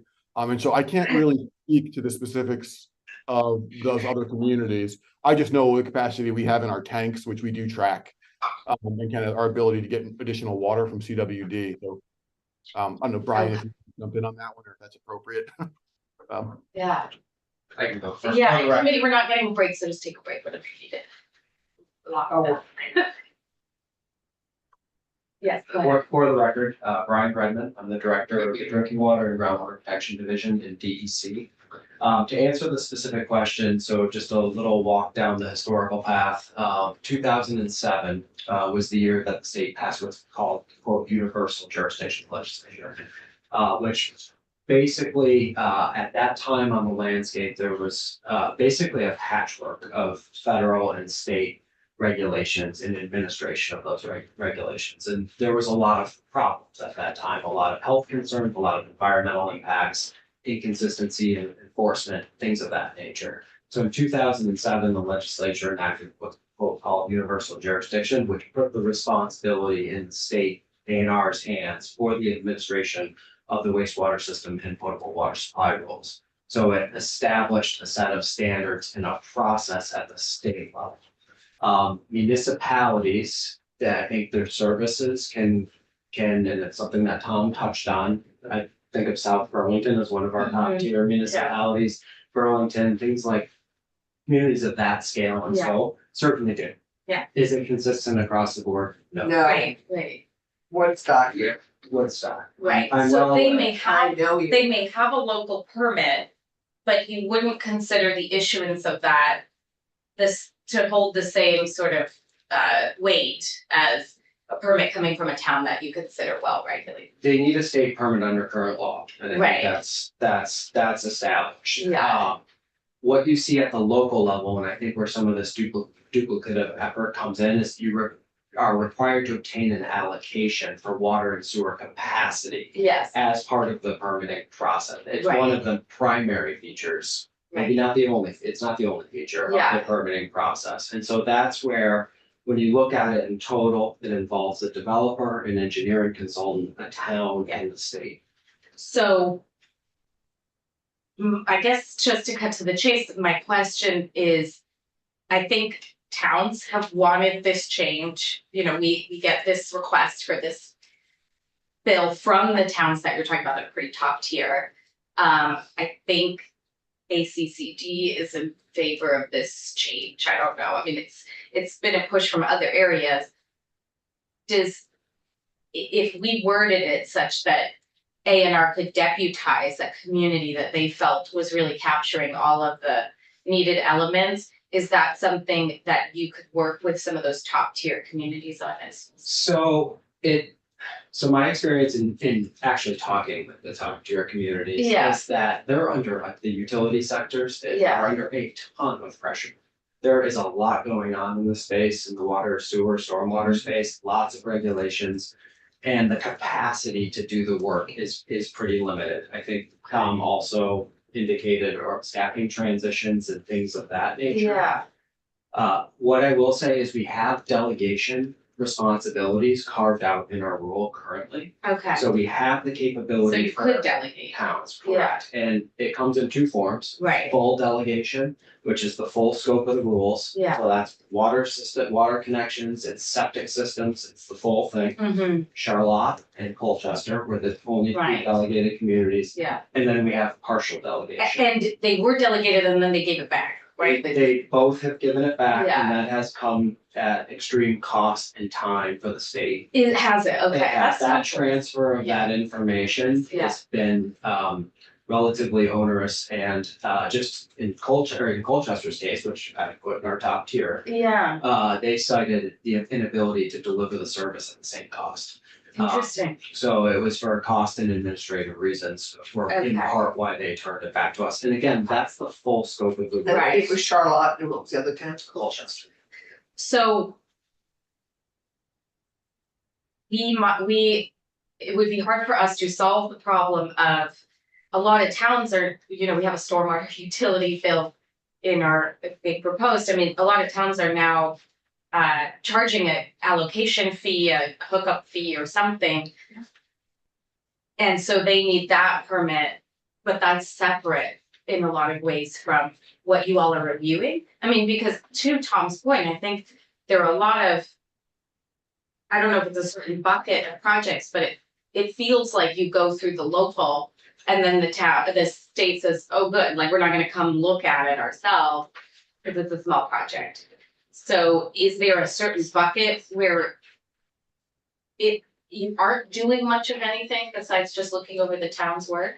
So the stormwater aside, so Yeah. at my authority and. Yeah, sorry, responsibility, wastewater. Water and Yeah, sewer. yeah. So in the water and sewer realm, our performance on these permits Yeah. is good. It's, I don't It's have the quick. current, it's Yeah. 15 days. Yeah. So How it's many, 15 days on. It's another, I mean, not that it's the end of the world, but it's another, it's a. It's another step. Yeah, and it's another a fee, step. there is a separate charge. There is a separate state permitting fee, Right. which is based on the flow. Right, so you're probably already gonna need that engineer to tell you for your local. Or just for some towns, does it only kick in that you need the engineer when you go to the? You need the engineer to do the site work. Okay, You need the engineer Well, to do the I'm talking layout. about a change of use as well, you know, like, so, So change of use, if it's connected to municipal Yeah. water and sewer right now, and an engineer certifies that the infrastructure is adequate for the new use. it's Yeah. exempt from the state regulations. oh, interesting, how new is that? 2019. Cool, All wrapped yeah. up into this conversation. That's funny, I did this in 2018, Yeah. but I mean, and so I remember it didn't feel like a huge burden for me, but it was the exact same thing, it was just saying to the state. Worked out locally, you know, just a change of use, so. I think in my mind, that should take care of. Of some of the problem. which, because, I mean, the other thing we're not addressing is that the fees associated with these permits. You're totally dependent on your fees. I mean, you also have lost capacity. You don't have the capacity to do this statewide. I mean, if we, Yeah. and you could, and if we had a more robust municipal delegation. It strikes me that would solve in the communities it was appropriate to, that would solve the duplicative nature of this. Yeah, Well, but- what kind of, we don't wanna confuse terms, you mean, not what's in our bill about Act 250, but. no. Delegating the authority for the sole permit Okay. on water and water wastewater permitting to a municipality that was capable of, and that you felt had a robust enough permitting process to actually do that. You could delegate that That and exists let, today. that exists Okay, today. that's what I'm hearing, yeah. But the two towns that had done it had rejected it and returned it to you, so that's not. what- Because that was a full, It's a full and no one's come forward on partial yet. So that's the water and sewer connections. That's what partial delegation is, just connections to municipal infrastructure. wouldn't you say that if you were talking about places where you connect to water and sewer and you get this local permit and it's a change of use, that's not a partial delegation? The municipalities under our current rules have the authority for us to take the state program and let it reside with the municipalities without our involvement. They have. That's the full delegation. It's either, it's full, which is the full scope, or just the partial. And nobody's doing that. And when I say full scope, I mean your residential septic system. Right. Partial is the town of Woodstock, you wanna add a house to the municipal water and sewer system, or the private water and sewer system. Hope to be municipal Correct. water sewer system, because right now we cannot hook up anyone new. It's a complete economic development barrier. We're working closely with. I know you are. We're grateful. So that opportunity exists. I guess the proposal here, I just want to be clear, I think you may be giving some things up. The two things that come to mind, and I agree with Tom's comments that we can do this better. And that was part of the push in Yeah. S100 is to Yeah. bring the people together. Right. To design a process that's better. Yay. Have you done that yet? No, that's due next year. It's Oh, due that's next year. And Right, and that was intentional with the bipartisan infrastructure law Mhm. funds, the Yeah. ARPA funds, all that's flowing through these Okay. programs. So then why don't we just let them do this work and not touch it this year? is everybody, well, as long I'm as. fine with that. We've lost the two, but you know. Presence is 99% of this, so if they're not here, I would suggest that until you do this work, this is pointless for us to do this.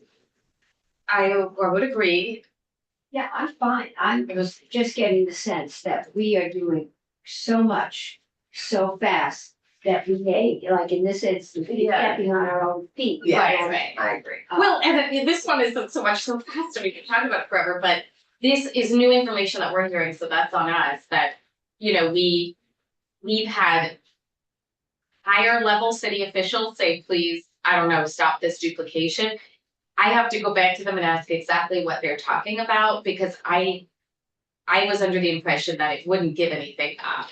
So you're saying that quality control would be lost. In some instances, yes, I think the inconsistent nature of a municipal Yes. approach statewide is. Yes. You're giving potential protection exceptions. Oh, we're just- The two other areas is consistency for us. Yeah. I mean, if you Yeah. have a state process, and what we're looking to do is bring those standards forward and Yeah. simplify. Yeah. Is there like a liability issue? Like, let's say someone's water is contaminated. I don't know, it could be the Bennington case, I have no idea, but because you have universal jurisdiction, does that mean you're always stepping in, you're always liable if there's like a outbreak? Liability aside, what the state permit allows us to do, it provides us the ability to enforce them. Okay, And that's Yeah. also very important. yeah, And then the last important piece that I see in this realm is records. Yeah. We post all these permits to the website. I've had some of our largest cities in Vermont tell us that they go to our website to look at the permits that have been posted, because their mapping isn't up to snuff Yeah. yet, and they're working on it, but it's just not there. So we also get lots of calls from title attorneys, Mhm. from Mhm. real estate agents, looking for the permits. And I would have a concern about, people calling us. looking for Yeah. Permits that are no longer issued Yeah. by us, and so. okay, so Wendy, where I'm we. so sorry, no, I it's okay. missed. No, but So this- where No, we've gotten to I was is just like talking about letting connection go of fees this issue. issue. When Ellen comes in, we do have to move on, but, not doing anything this year, they are coming back. On, about duplication of permits? Yes, Water they're and doing this wastewater? work. Yes, They're because doing they this are, work this- they have been in through other non-legislative means. Been making the process smoother, reducing functional duplication, even if there's a statewide oversight. And they're going to be more complete with that process next year. And I think we've heard enough that we would let go of. No town is currently taking the delegation Right, that they are. which I thought they would, but I they talked to some town, no, well, because it's They've a returned it. lot, well, and But it's a lot there's that we things have that they wouldn't be able to do. Right. No, it would be bad for some towns to take it, is what I'm Yes. saying. Right, So so maybe that you're, we've just been yeah, hearing alright, that, so so, I think we need to step out of your way, let Okay. you finish this. Yeah. And what are you calling this, so we can refer to So in terms of the, activity that we've, this reviewing program? it's under S100. It's section It's 25. Section 25, Section, right, and the Which work, thankfully Ellen figured the out. work's gonna be this summer. I'm looking to put together the group. The initial focus, my intent is the initial focus is not on delegation. It's really Right. streamlining and coordinating the connection permits themselves. So Mhm. bringing our Yeah. standards forward, making them more accessible for the consultants. Yeah, And hopefully basically reducing the state permit time to. Right. I think what this has convinced me of is that delegation might not be a worthy goal at all.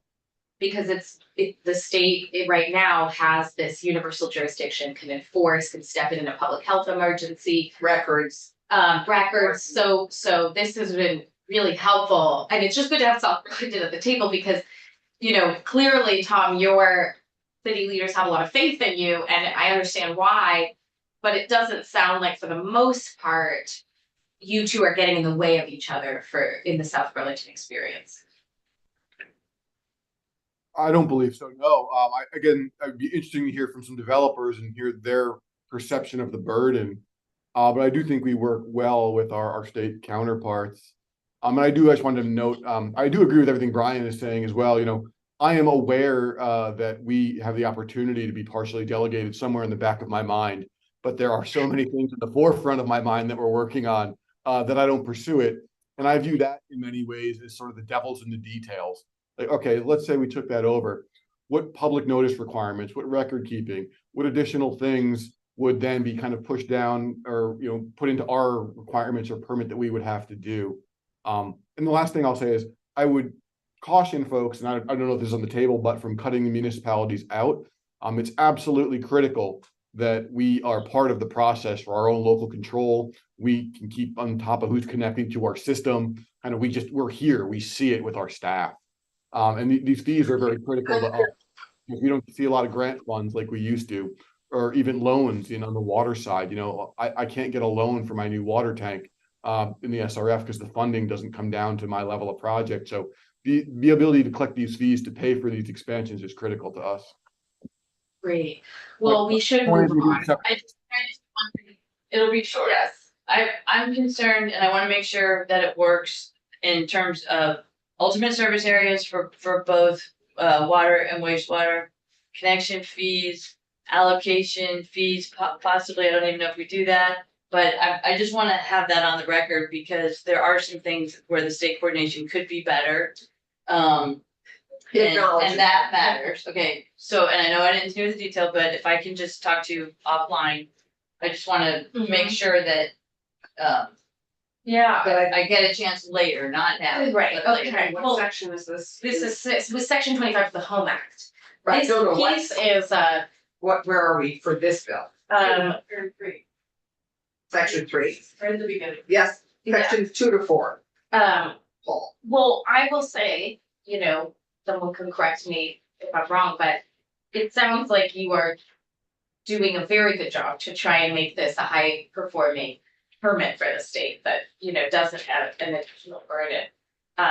So we appreciate that. And we're, I don't know if it's because we directed you to do anything or you're just customer service oriented, but we're hoping for more of that. So if there's something we could direct you to do in other permits as well, we will.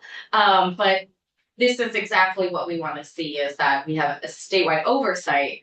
But, if you feel the work has been done well at the local level, you're not adding months of delay. So we look forward to your work this summer and Yes. hearing the results of that, and we're getting out of your way. I appreciate that, thank you. Great, thank you. Okay. And thank you, Tom. So let's check. And Billy, I'm sorry, I just wanted you here because bill language could have come up and we need someone from A&R who has the authority of that, right? Happy to Thank be you, here. Brian. Thanks, everyone. Thank you. Yeah. Okay, thanks. Everybody take care. Ellen. So committee, we are, I no matter what, going to get through, and it's not a lot, we're going to get through the last sections. They're long, but it's actually it's not a lot of content. And then we are gonna start going back through what we're letting go or changing. say, So, You um, just struck section 5, right? Okay, now I found 6. Did we strike 6? Ellen Tchaikovsky, on the legislative council, I think if you look at your little chart, I think we're talking about sections 4 and 5. Yes. Which are Chart, I need to start using the chart. Wait, Chart, The wastewater connection permits? yep, wastewater connection permits, sections 4 and 5. but, all right, because in here, For me, it's sections 4 and 5. okay, 5 I've got. Yes. Okay, I had 5, 4. It's Okay. small. Yeah, Yeah, it's very. okay. But. Oh, so. I don't know. No fun.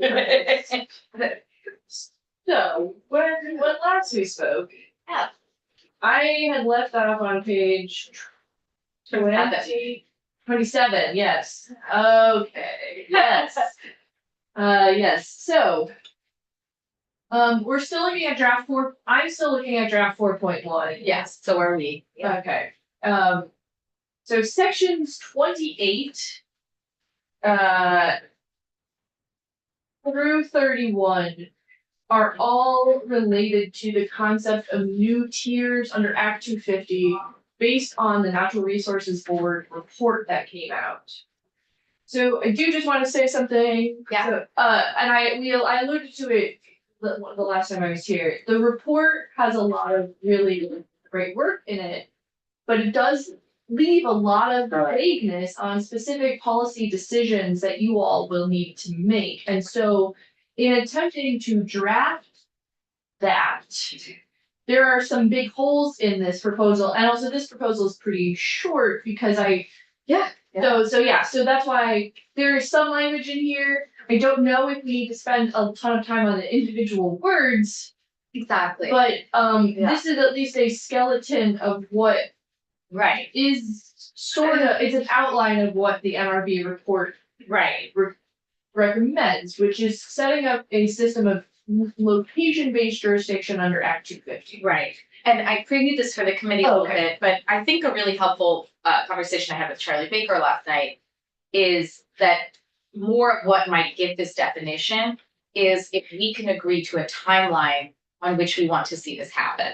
So then we're setting forth a process and we're not trying to make all of the decisions here that need to be made. We're recognizing that that's gonna happen in stages. We're just putting a time frame about that, which we heard from Ted Brady would be nice, so that communities are moving at the same time, so that regional maps can take shape, so that a statewide map can take shape. Right, so timeline is a big question on this Yeah. because this is a big concept Exactly. as alone. So currently under Act 250, there are 10 individual jurisdictional triggers.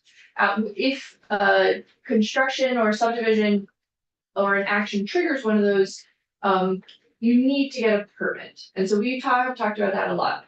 The concept under the tiers is that based on the physical location of where you are, there is a different threshold for Act 250 jurisdiction.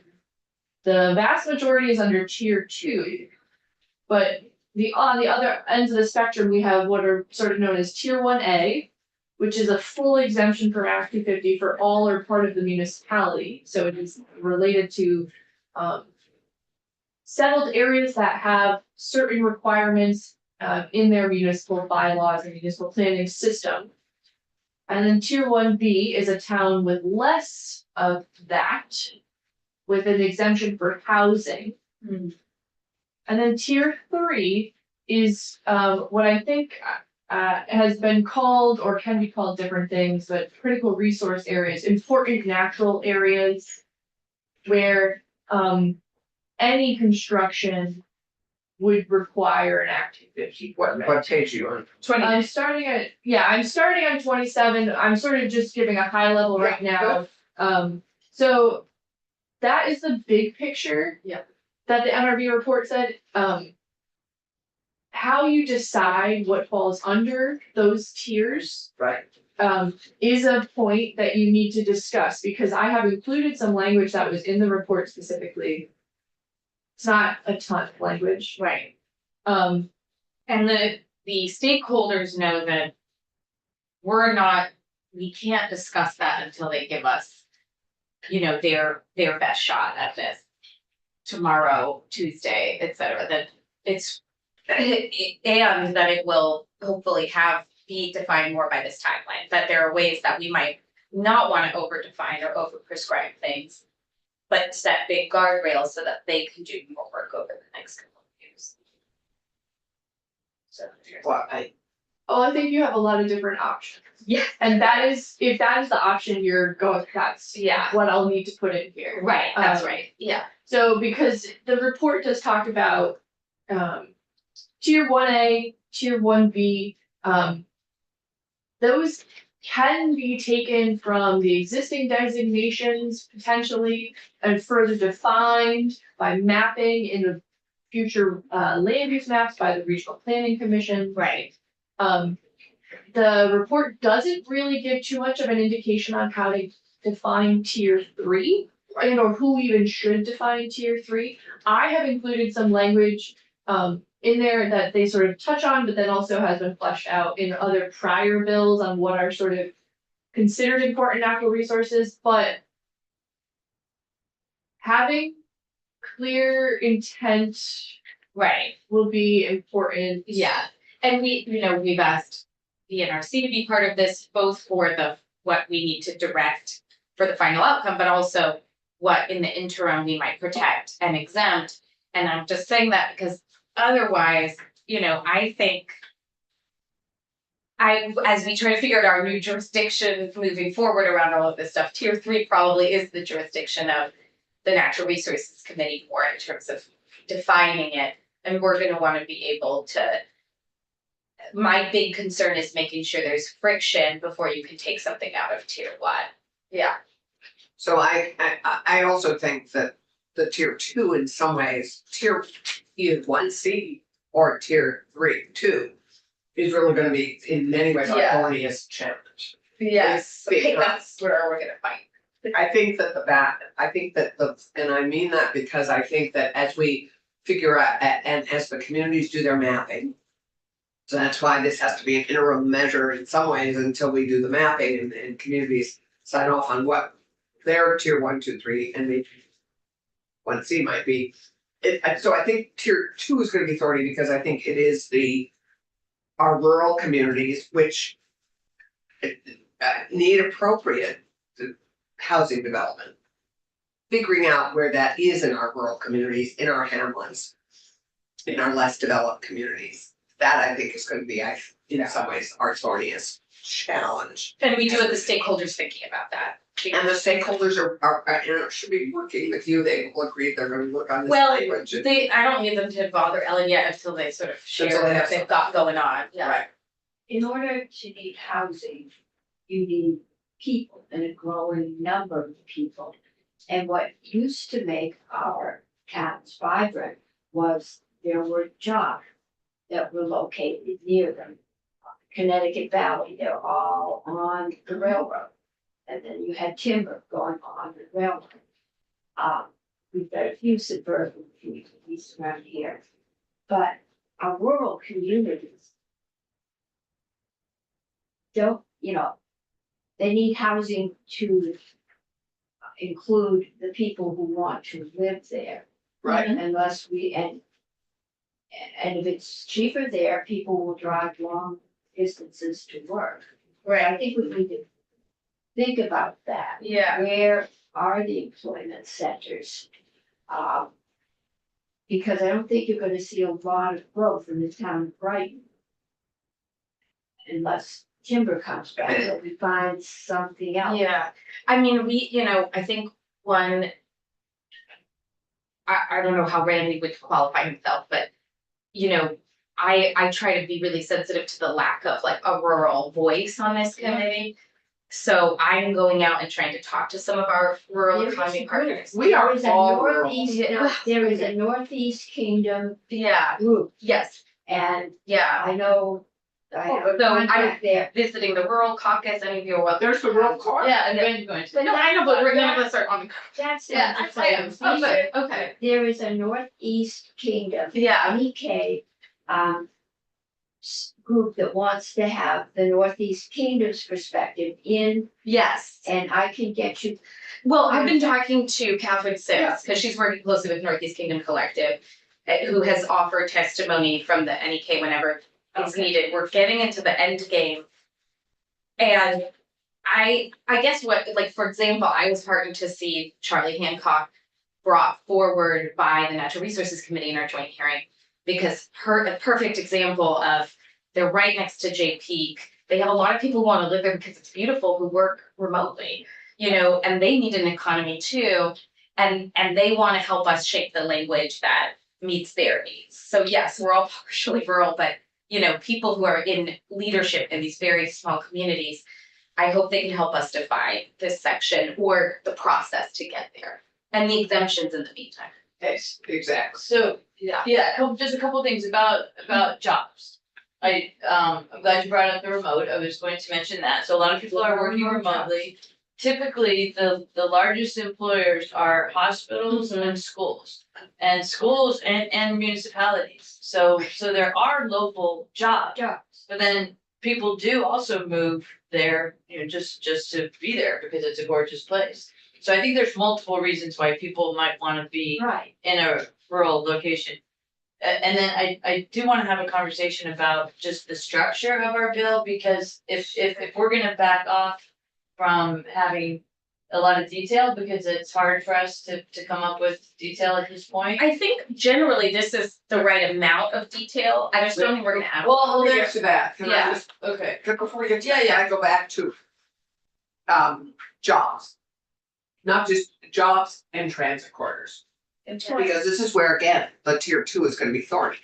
There's a lot of the transit corridors that may be appropriate for housing on the way to those jobs are gonna be in those tier 2 areas. So I think that this is why, Yeah, we just asked the advocates to like help us define tier 2. exactly, we are, and the mapping, the work that the RPCs are doing with our towns on this mapping process is, that's why this is so key. Because that's gonna involve exactly what Ann's talking about and what you're talking about. 2 jobs, how they get there, the transit corridors, where the jobs are and where they want them. Yeah, And where they there's, can and there's afford them. different kinds of transit corridors. Yeah, and I mean, you don't want 91 to be a transit corridor. no, That's an exaggeration, but, but yeah, you because know, arterial roads versus, yeah. on the other hand, we went through in Hartford a huge battle over a housing development project, which turned out sadly to be more commercial than housing, but it was a heavy housing proposal at an intersection. It was not in our downtown or village center, and we had Queechee and we had White River Junction, and it was in between, and it was fought, and unfortunately, it's on a transit corridor. It would have actually not been a bad place for a housing Right. development, in my humble opinion. But it didn't fit into the town plan in either place, but so Exactly. it's that kind of Yeah. thing that this mapping work, I think, will help us identify. This might be where we put my transit corridor piece instead of it just floating out there by itself. Yes, I've already moved it. Thank you. You read my mind. So, okay, Ellen, you wanted to. Yeah, well, I mean, I think this is a fair conversation. And the only other piece that I haven't talked about is, so the traditional jurisdictional triggers still exist, so I would need to hear more about what you're talking about in terms of tier 2, but as Right. this bill is envisioned, as the report was envisioned, the only change of jurisdictional trigger itself, aside from either being part of a settled area that's exempt or in a sensitive area that needs, that any breaking of ground would trigger activity jurisdiction. The only other thing new in there is what's on page 27, which is called the road rule. And I don't know if you want me to read through it, but this is language that from a bill in 2020 that was passed and then vetoed, of creating the road rule. And the road rule was a jurisdictional trigger under Act 250 for about 25 years and was repealed in 2003. And so it's a new old thing, which would Act 250 jurisdiction would be triggered with the construction of 2,000 or more feet of road and or driveway. Right. So that's in here, and then there are details. So this is language that a prior committee had worked on. So that level of detail wasn't necessarily in the report, but this building up work that was done about how to road maintenance included in that. No, so there's language there if you want me to walk through it. I'm fine with Well, it. yeah, I would say when people talk about this being a full package, this is definitely one of the pieces they have in mind, but a lot of groups agreed because they all felt like they were giving and taking. And This is such we know what's going on. We had testimony on it, We have, and we yeah, felt good. yeah, so, so this is essential for The some road of us to rule. Yeah, support sure. the other work. yeah. Okay, so let's. All right, so then that brings us to page 29, and I've already sort of hit on this, but I did put in loose tiers. We appreciate it. Indicating that you need to provide more detailed, properly drafted, Yeah. but because the report didn't clearly define these tiers. And again, tier 1A will have the most amount of sort of exemption from Act 250 jurisdiction, but that is envisioned because it will have the most amount of municipal planning and regulation under it. Tier 1B would then have some less than whatever tier 1A is. And then tier 3, as I mentioned, I have included some language here on important natural resources areas. And then there's a typo on line 8, it should be tier 1, tier 2 is an area that is not tier 1A, B, or 3. And so, That's a big miss. That's a good part. well, listen, Sorry. No, it was drafted quick. I don't. Leave Ellen alone. I adore Ellen, and she knows how much she's fully. But what I've included in tier 3 for you to consider, you do need to, someone needs to make some decisions. Yep, Tier 3 is an area defined by the board and mapped by the regional land use maps that contain ecologically important natural resource areas. The definition may include features such as river corridors, significant wetlands, lands above 2,000 feet, land characterized by steep slopes, 15% and shallow depth, and areas with amounts of primary agricultural soil. Those are the things that have traditionally come up before in this conversation. That is my opening. so. Is this, Right. is this any amount of private agricultural soil not already exempted from like a designated area?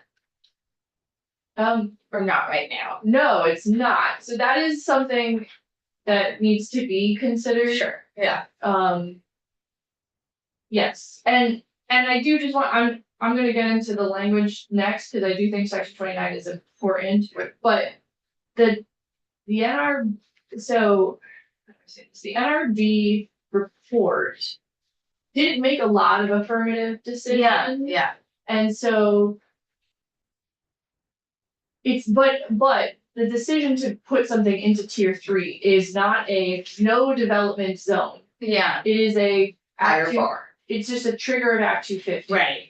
So that is something important to remember. This is not creating no development zones by law. Sure. That would be unconstitutional potentially. So this is really just saying, But we still wanna know how these interact with each other and I, as I keep saying, you know, I don't want an area that looks like it should be tier 1 to somehow be put into tier 3 because there's prime ag soil in the, you know, to the. So I think we could have language for each one of these, actually, each one of these tiers. I mean, it's nice of you to flesh out some of the language for tier 3. The one thing, of course, that's missing in tier 3 is habitat and wildlife.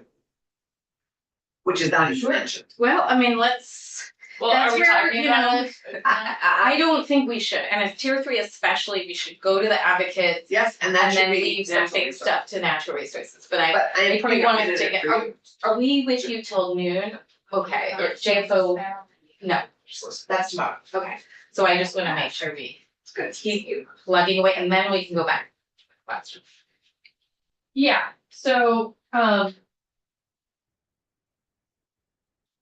so what I have set up in section 29 is language that was, it is vague, but it is what was directly from the Natural Resources Board report. Timeline of sorts. So it's creating a new section 6032, which is a section within Act 250, so designation of tiers 1A, 1B, and 3. So on or before October 1, 2025, the board shall adopt rules establishing the process for designating tiers 1A and 1B. The rules shall at a minimum include provision for the following. Municipalities develop the application for designation under either tier and submit it to the Regional Planning Commission for comment and approval. Onto page 30. The Regional Planning Commission shall then review and propose the proposal and ensure it is consistent with the regional plan and provide additional technical input and advice as needed to improve the application. If the Regional Planning Commission concurs with the municipality's application, the municipality would submit the application to the board for approval. During this review, the Regional Planning Commission's concurrence would create a presumption that the application is consistent with the regional plan. If the Regional Planning Commission raises objections to the application, the municipality may choose to rework the application and resubmit it to the RPC, or go ahead and submit the application for review by the board without Regional Planning Commission approval. The board here would be the Natural Resources Board. In the later instance, the municipality would have to demonstrate to the board that the application is consistent with the regional plan and explain why it chose to not revert the application. The board would oversee a public process, provide opportunities for comment, and then issue a determination on the application. There shall be a process for challenging and appealing designation decisions at the time of certification or recertification. Municipalities that apply for tier 1 designated areas but do not succeed may subsequently reapply. On page 31, municipalities that have designated areas approved for tier 1B status can later apply for designating the areas tier 1A. Municipalities can modify their approved plans and reapply. Eventually, I would just hope we say like, this is fluid, they can move things in and out of any tier, they could have a new flood zone and they say, you know what, let's move that to tier 3. So maybe we'll just make it more general. River. Yeah, just the second sentence is fine. Municipal can modify their approved plans or reapply. Right, something like that. I mean, but I guess for this purpose, it's about a timeline that gets us This to a is the statewide map, process. and then Yeah. it's like, later you could. Yeah. Right, so the intro language on this whole section was the NRB needs to adopt rules that reflect this. Yeah. So it is really a big delegation to the NRB to craft rules addressing all these elements. But these elements that I'm reading through are the verbatim words from the report. And Right. so you can see to some extent that there are vague areas. And so, yeah, whether or not doing this by rulemaking or what kind of rulemaking you want is something you need to Yeah. consider. Yeah. And then tier 1A and B area designation must be reviewed and recertified every 8 years. So the board rule shall establish qualifications for tier 1A and 1B, which shall at a minimum include a municipal plan that is approved in accordance with 24 VSA 4350, municipal flood hazard planning applicable to the entire municipality in accordance with 24 VSA section 438212 and the guidelines issued by the department pursuant to 2792D, flood hazard and river corridor bylaws applicable to the entire municipality that are consistent with the standards established. Permanent zoning and subdivision bylaws that do not include broad exemptions that exclude significant public or private land development from requiring a municipal land permit. So Senator Romkinsdale, I think I get that some of your concern. Yeah. Because this has come up, this concept broadly has come up in a few past sessions where if you're we're transferring basically jurisdiction to the municipality in light of them having fully developed bylaws to regulate these areas. And so there needs to be some kind of backstop that says, okay, you've adopted bylaws, but if you exempt half the town Yeah. from the bylaws, or say half the town cannot be developed, that's not in the spirit of what this is attempting Right. to do. Right. So And my ultimate teeth in that would be you're not eligible for designation, for the benefits that come with designation, because you're not following spirit. That's gonna be a challenge. I just want to speak. There are big benefits. No, I understand, it's just gonna be a challenge to craft that. Yeah. Madam Chair, Yeah. I'm gonna speak. Some of us do represent towns, and there are many in the Northeast Kingdom, but there are some in which. We all represent town. Where, well, no, Oh, where, Okay. a significant, perhaps 50% of the land is actually owned by the state park, whatever, that is not appropriate for development, so. That's the difference. yeah. There may be some towns where You've got a this. nice lawn.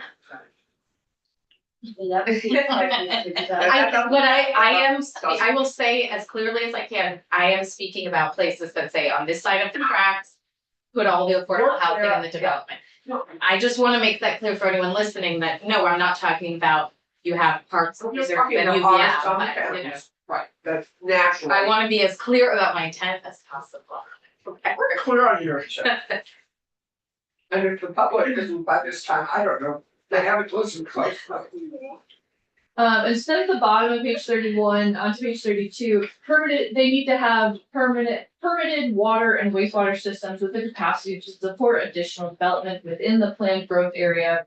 Or, sorry, whatever we're calling this, the tiers, I guess. And I have comments on that. I want it now. Yeah. Like, just like permitted and operating water and wastewater systems. And the planned growth area, I don't know of the utility or the municipality. No, well, no, so sorry, that was me mixing up drafting terms, so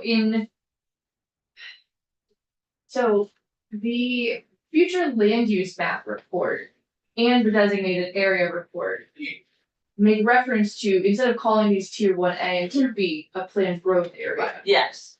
And so discerning how you cut in 1A and 1B, I would pull in this language, so that's a typo, it should say tiers. Okay, so let me just say the purpose of my wanting to comment is mostly on the next page where I have a big star. Because allocation, connection, and extension of water and wastewater lines that include a defined service area. Yes. So I've been calling that a defined ultimate service area, defined future service area, because I don't think it would be necessarily the area that's currently served. When you're talking tiers, you would want where the utility intends to grow and plans to grow. That's where you would want the tiers. Or you could restrict it to just the current service area, but I don't think that would be appropriate. Well, the current service area is pretty. But we don't define service areas, so we need to. It's really important that we define service areas of municipalities, because you need to know where you're going to grow. It makes, But that's part of Isn't that what they're gonna be doing? doing. That's what. I don't know, I hope they are, Well, but they- we can they- but the utilities need to do that, and they Yeah. have that authority now. But we need to have it in order to be able to plan properly, because we say available water and sewer, so, and somewhere in here it says could be served by water and sewer.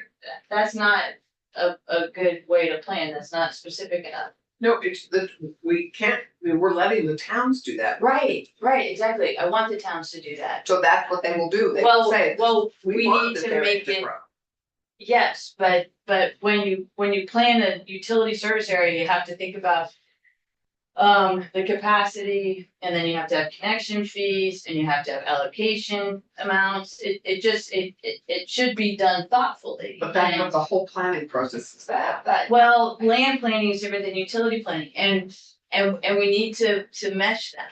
So I'm just saying, I'm really glad to see these words in this document, but I wanted to confirm that these words mean what I hope they mean. So where are the words you're talking? Okay, the good words On the are top on. of page 32. Yeah, Yeah, I didn't even read them yet, I guess, yeah, but do I you wanna read them? don't know the answer to the question, so. So I'm just saying, we need to figure that Are you out. talking about top page 32? I am, That's right. sorry. So the municipality shall have adopted consistent policies by municipal plan and bylaw on the allocation, connection, and extension of water and wastewater lines that include a defined service area to support the planned growth area or the tier or whatever we were calling it. So, when you say defined service area, that could mean your current area. Right. It should mean your future area, in my opinion. Right. And I assume that's what that means. Okay, so let's just make, add word ultimate service area is sometimes used, future service area. Ultimate includes the current. Future, Or how about your thing, current and future? Or just, Do you wanna talk to stakeholders and think sure. about it, or? I mean, there's not that much to, it's really ultimate service area is a good Yeah. term to use. Okay, And I understand that but there is no municipal- ultimate. it's, Everything Yes. is fluid. we can't have one discussion sort of, okay, but the state limited the city of Montpelier into how much water they could build a filtration plant for, not how much was available, based on their past 10 years of growth. So there's nothing, we're probably growing at 1% a year, so there's nothing in there. The piping is there, so you could put in another tank, but I'm pretty sure this isn't the only wastewater system that was built in order to control growth. It prevent it. I mean, I was around when the state went around telling people don't build housing because it'll raise your property taxes. We've done a complete circle since the 90s. Sure. But some of these older infrastructures weren't built with any thought of doing it.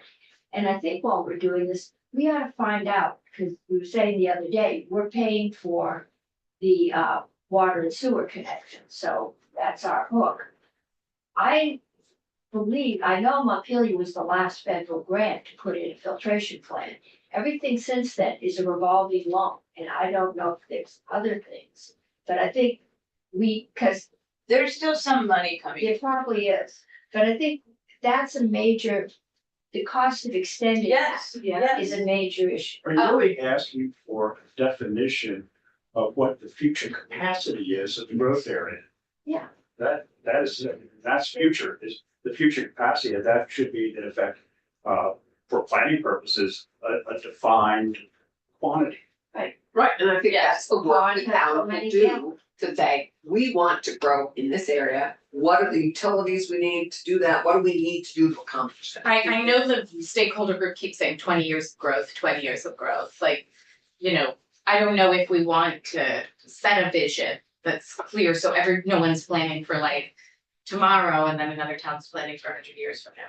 Yeah, well, those are important discussions because sometimes a town has a request for an extension that might not make sense.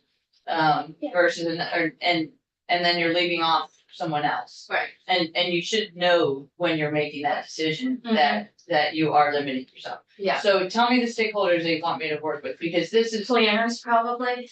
So there's Yeah, more priority to and the RPC. entire thing, so the RPCs have contributed language.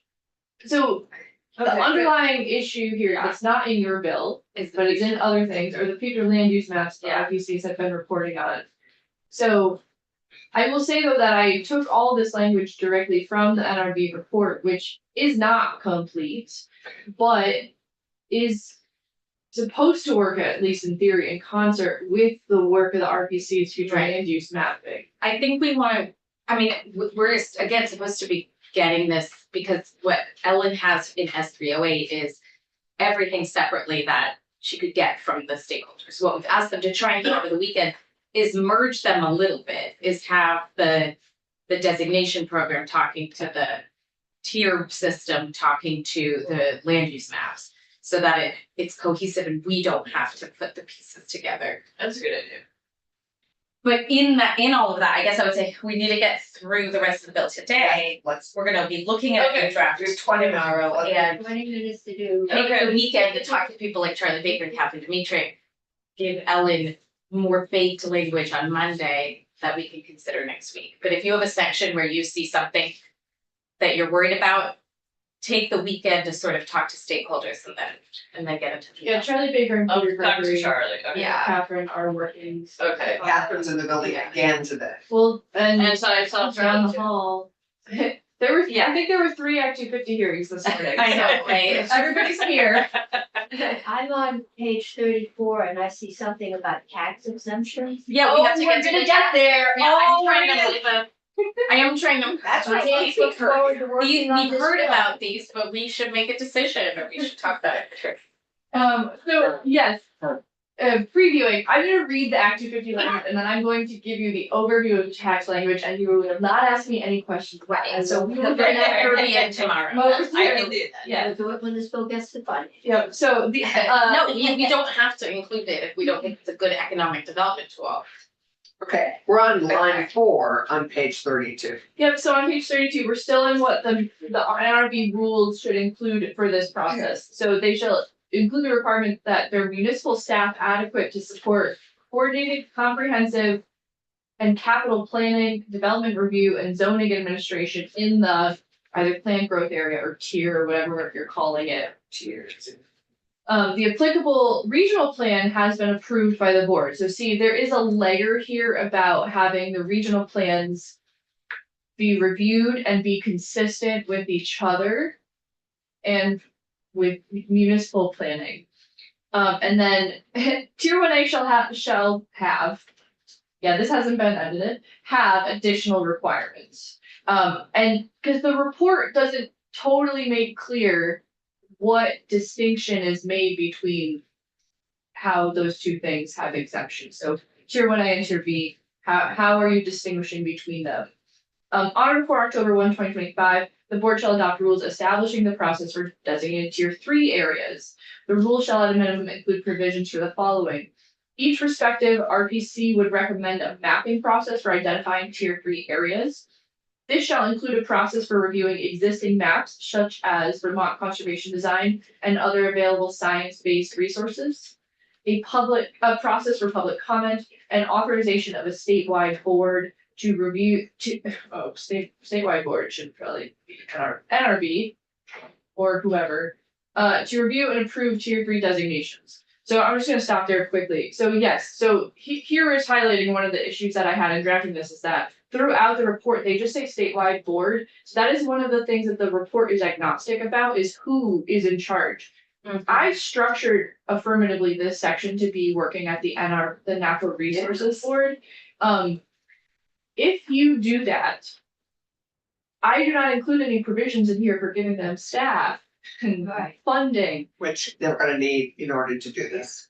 Yes, but again, big picture here, this is having the RPCs map and identify on their maps the tier 3 resources. You do need to give them some indication of what those resources are, but that would be, again, part of their they already do mapping like this. This is a slightly more fine scale mapping. I did just hear that they think that there's something in their wheelhouse that they're capable as long as they have direction. Yeah. So they're on board with this.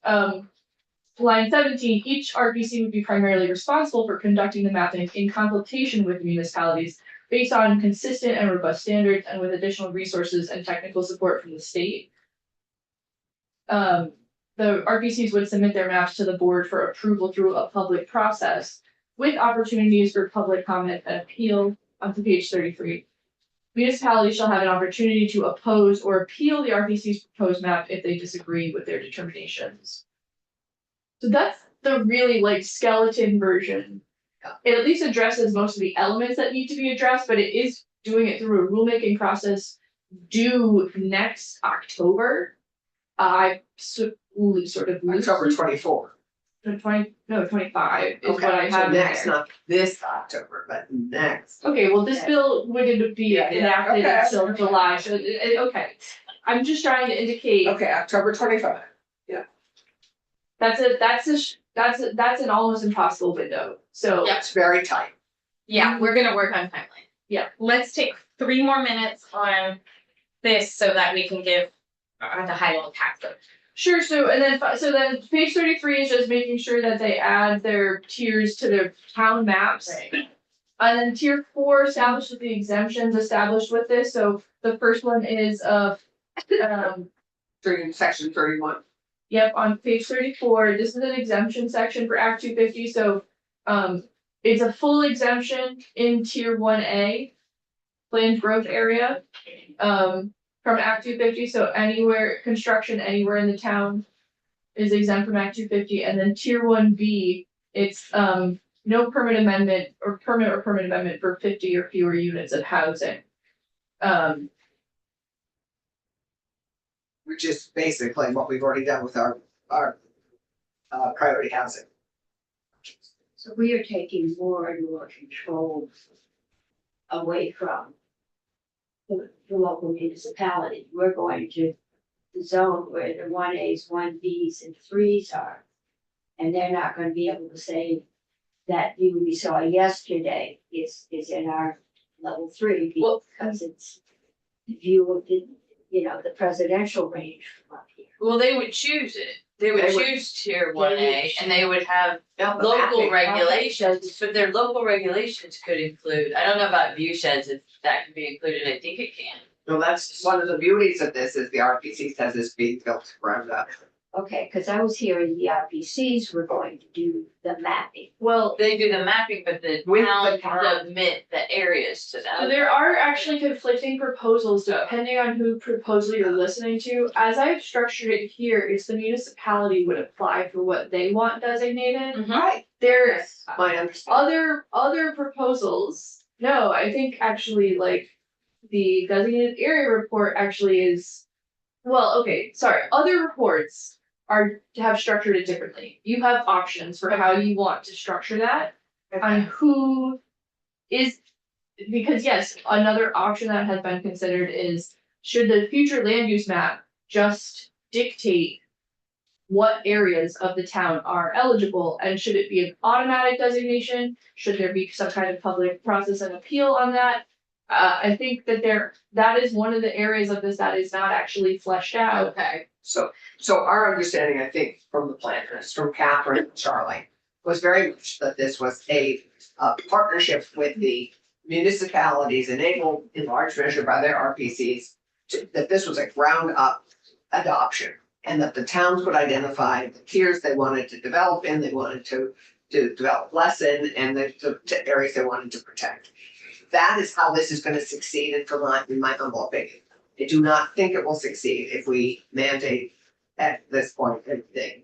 So I think that it's essential that it be the ground up. That is the concern we have in Yeah. terms of doing it in a timely fashion, Mm-hmm. where we want to create as many incentives and carrots as possible for towns to do this as quickly as possible so that we can get to greenlighting and getting to, getting more done after our interim measures are Can I ask a met. dumb question? Do we need designated area language? Is that The definition, maybe. like his? Well, Yes. yeah, Because Or- It exists. I know it exists, so do we need like a reference? Because we're not doing anything necessarily new, we're just creating more expansion of designated area. So Or is there a new?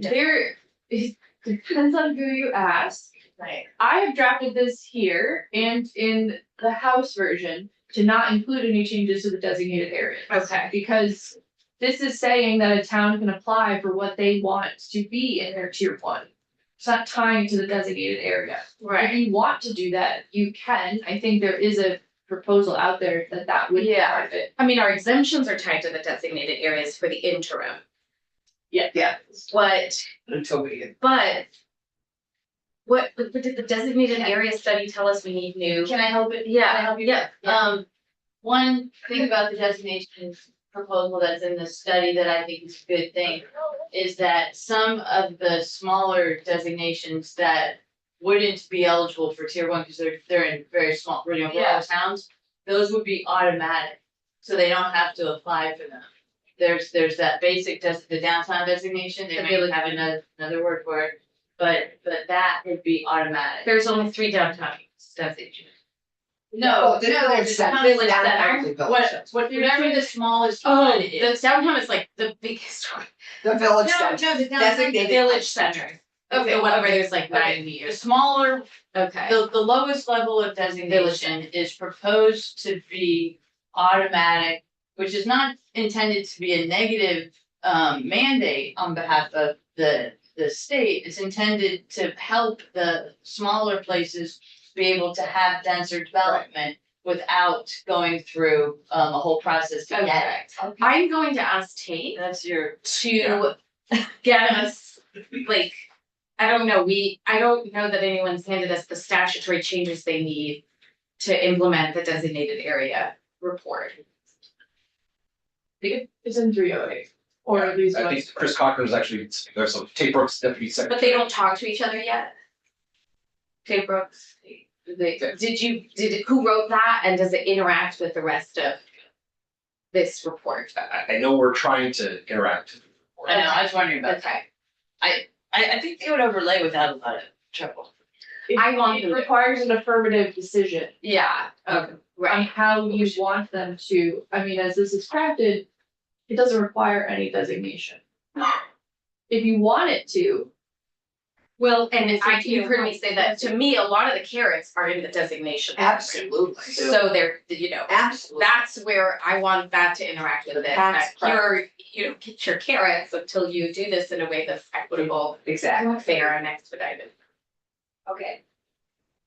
There's so many moving parts in this. Yes. I'm not clear what the carrots are. And we've got designated areas, and now I thought the state was imposing tiers, but we're gonna do tiers. Yeah. So some of the smaller towns, now if you're in a tier one, I gather you are exempt from Act 250, so that's the carrot.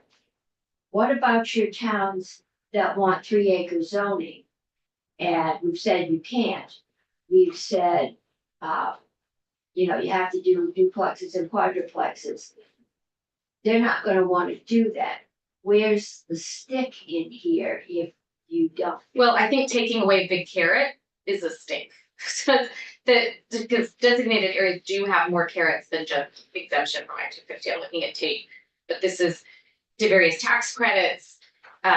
It's being They don't wanna grow, access so to there's competitive no, grant. they don't want tax. And so at the end of the day, that's okay, then they're not getting an exemption from Act 250, they're not getting anything, but that's the end of the line, right? I'm not gonna go No, yell at I- anybody, Yeah. for just saying you can't get state money for, The towns don't want this. They don't have to have it. right, But we are encourage, in a housing crisis. yeah.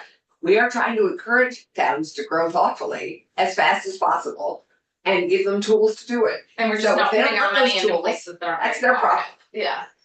I mean, I think we're hoping that people will all want something, some piece of this huge opportunity. Tate, I don't think we've let you speak. Oh, sorry, Let's did do I? that. And I would like us to do the highest level overview of the taxes because Kirby's coming in tomorrow and we're gonna decide tomorrow if we're keeping them or not. Is this Just, yes, is this the Atlas? Okay, the revenue, No, no. it's not 2%. Okay. Just there's a lot going on with a lot of moving pieces and a lot of different committees right now. Yeah. And just an observation, things are moving very quickly, so Hang on to your hat. I think there's still a lot of work that still needs to be done. Yeah, I don't think we're gonna Yeah. have all of this resolved by February 9th. I think we need to, I'm trying to say that I wanna put my 2 cents in about how they interact. And my 2 cents about how they interact is that the benefits that come with being a designated area should go to communities that are cooperating with the tiered planning and are doing it in an equitable way. So I wanna have more conversation about that, Yeah. once we know what their proposal is, please. Yeah. Alright. But before we leave all of this and go to taxes, if there's something that you don't think is being discussed this weekend, find a buddy. Yeah, I will. So because we need to be looking at all the language. And we will clarify before we adjourn tomorrow at 11:25. We will identify what those work projects are this weekend, what we want to Yeah. clarify, what the work we need to do for Ellen, to get ready for Ellen, to give to Ellen ASAP. Okay, Yeah, high level, yeah, oh, so and just to, yeah, the Go ahead. designated area report, how they interact in that report is. There's a planned growth area designation. okay, Which requires, I believe, there to be an underlying designation and then having the town apply for that in addition. Then there's sort of who would the NRB make that designation because it comes to an Act 250 exemption, or would the state board, or would there be a combined work on that? just 308 pickers. I threw it all in. And so there's a bit of a conflict in 308 how it would play out, but I think that there is some language from the designated area report that addresses it, but it's not in your bill currently. Okay, So on taxes, sections 32 through 33, 34 is a new property tax exemption for new construction rehabilitation. So first, there's a statutory purpose language on this new property tax exemption. But then the next section creates a new property tax exemption for new construction and rehabilitation of principal residences located in certain areas. The exemption operates by freezing the value of the property on the grand list for 5 years. Any increased value due to construction or rehabilitation is exempt from the education property taxes during that time. A municipality may vote to also apply the exemption to municipal property taxes. To use the exemption, the property owner must gain certification from the Agency of Commerce and Community Development. The agency can revoke the exemption if requirements are not continuously met. If revoked, the property owner is required to repay taxes that were previously exempt with interest. The exemption includes safeguards that the property will not be used for short-term rentals and that current tenants will not be unfairly displaced while the construction or rehabilitation takes place. Sorry, I'm lost. I'm not reading She is a the cheat bill. sheet. I'm reading the Kirby section. It's 10 pages, so. Yes, it's huge. I was trying to find where you were. I'm well, and I didn't write this, Kirby wrote this, Kirby will be here tomorrow, this is Kirby's notes, because your timing, you need to finish draft 4, because I'm bringing you draft 6 tomorrow. Right, got it. So, and so under current law, exempt properties are required to have insurance replacement value noted on the grand list, so that the grand list value is not blank. So there's language to clarify the property using the exemption should not have insurance replacement value. Instead, the full replacement value should be used. So I can't explain any of that to you, and I was not reading verbatim the statute, but it is 10 pages long just on that concept. And then there's another section that creates a new property transfer tax exemption for transfers of blighted dwellings that will be rehabilitated and occupied as a principal residence within 3 years. So that's section. So sorry, that's an exempt, that is a gift above the $50,000 we are now matching for them to rehab that property. Well, that's if it transfers ownership, but sure, I mean, Okay. it's a lot to. So everything that I just read you is in page 719. So that's where that language came from, that's why I have. And they're the governor's proposals that we're gonna consider tomorrow, and then we're gonna decide, do we shrink them? Do they disappear? I think you potentially heard testimony from someone else on this. Yes, Yeah. yeah, we did that. Is there a fiscal analysis of these two available?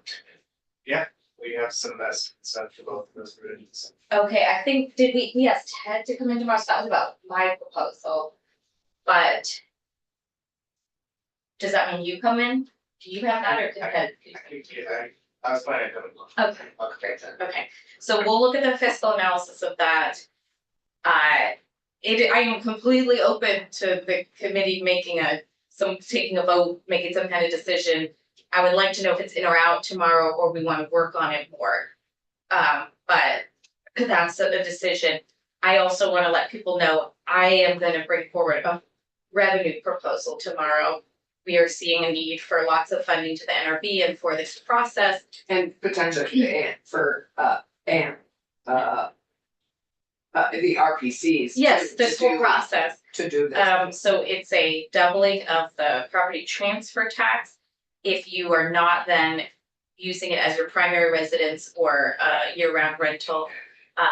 And JFO is gonna come in tomorrow, at least they're working on a number, but there's promise that this is a discrete, known sort of group of who would qualify, that we might not have to retroactively wait for them to file a homestead declaration or a landlord certificate. But either way, I'm putting that out there now for the universe, because I don't think it's responsible of us to pass this bill without resources, if we're taking all the Act 250 places, Harvey. So I wanna do finance the fate for it, put an idea out there.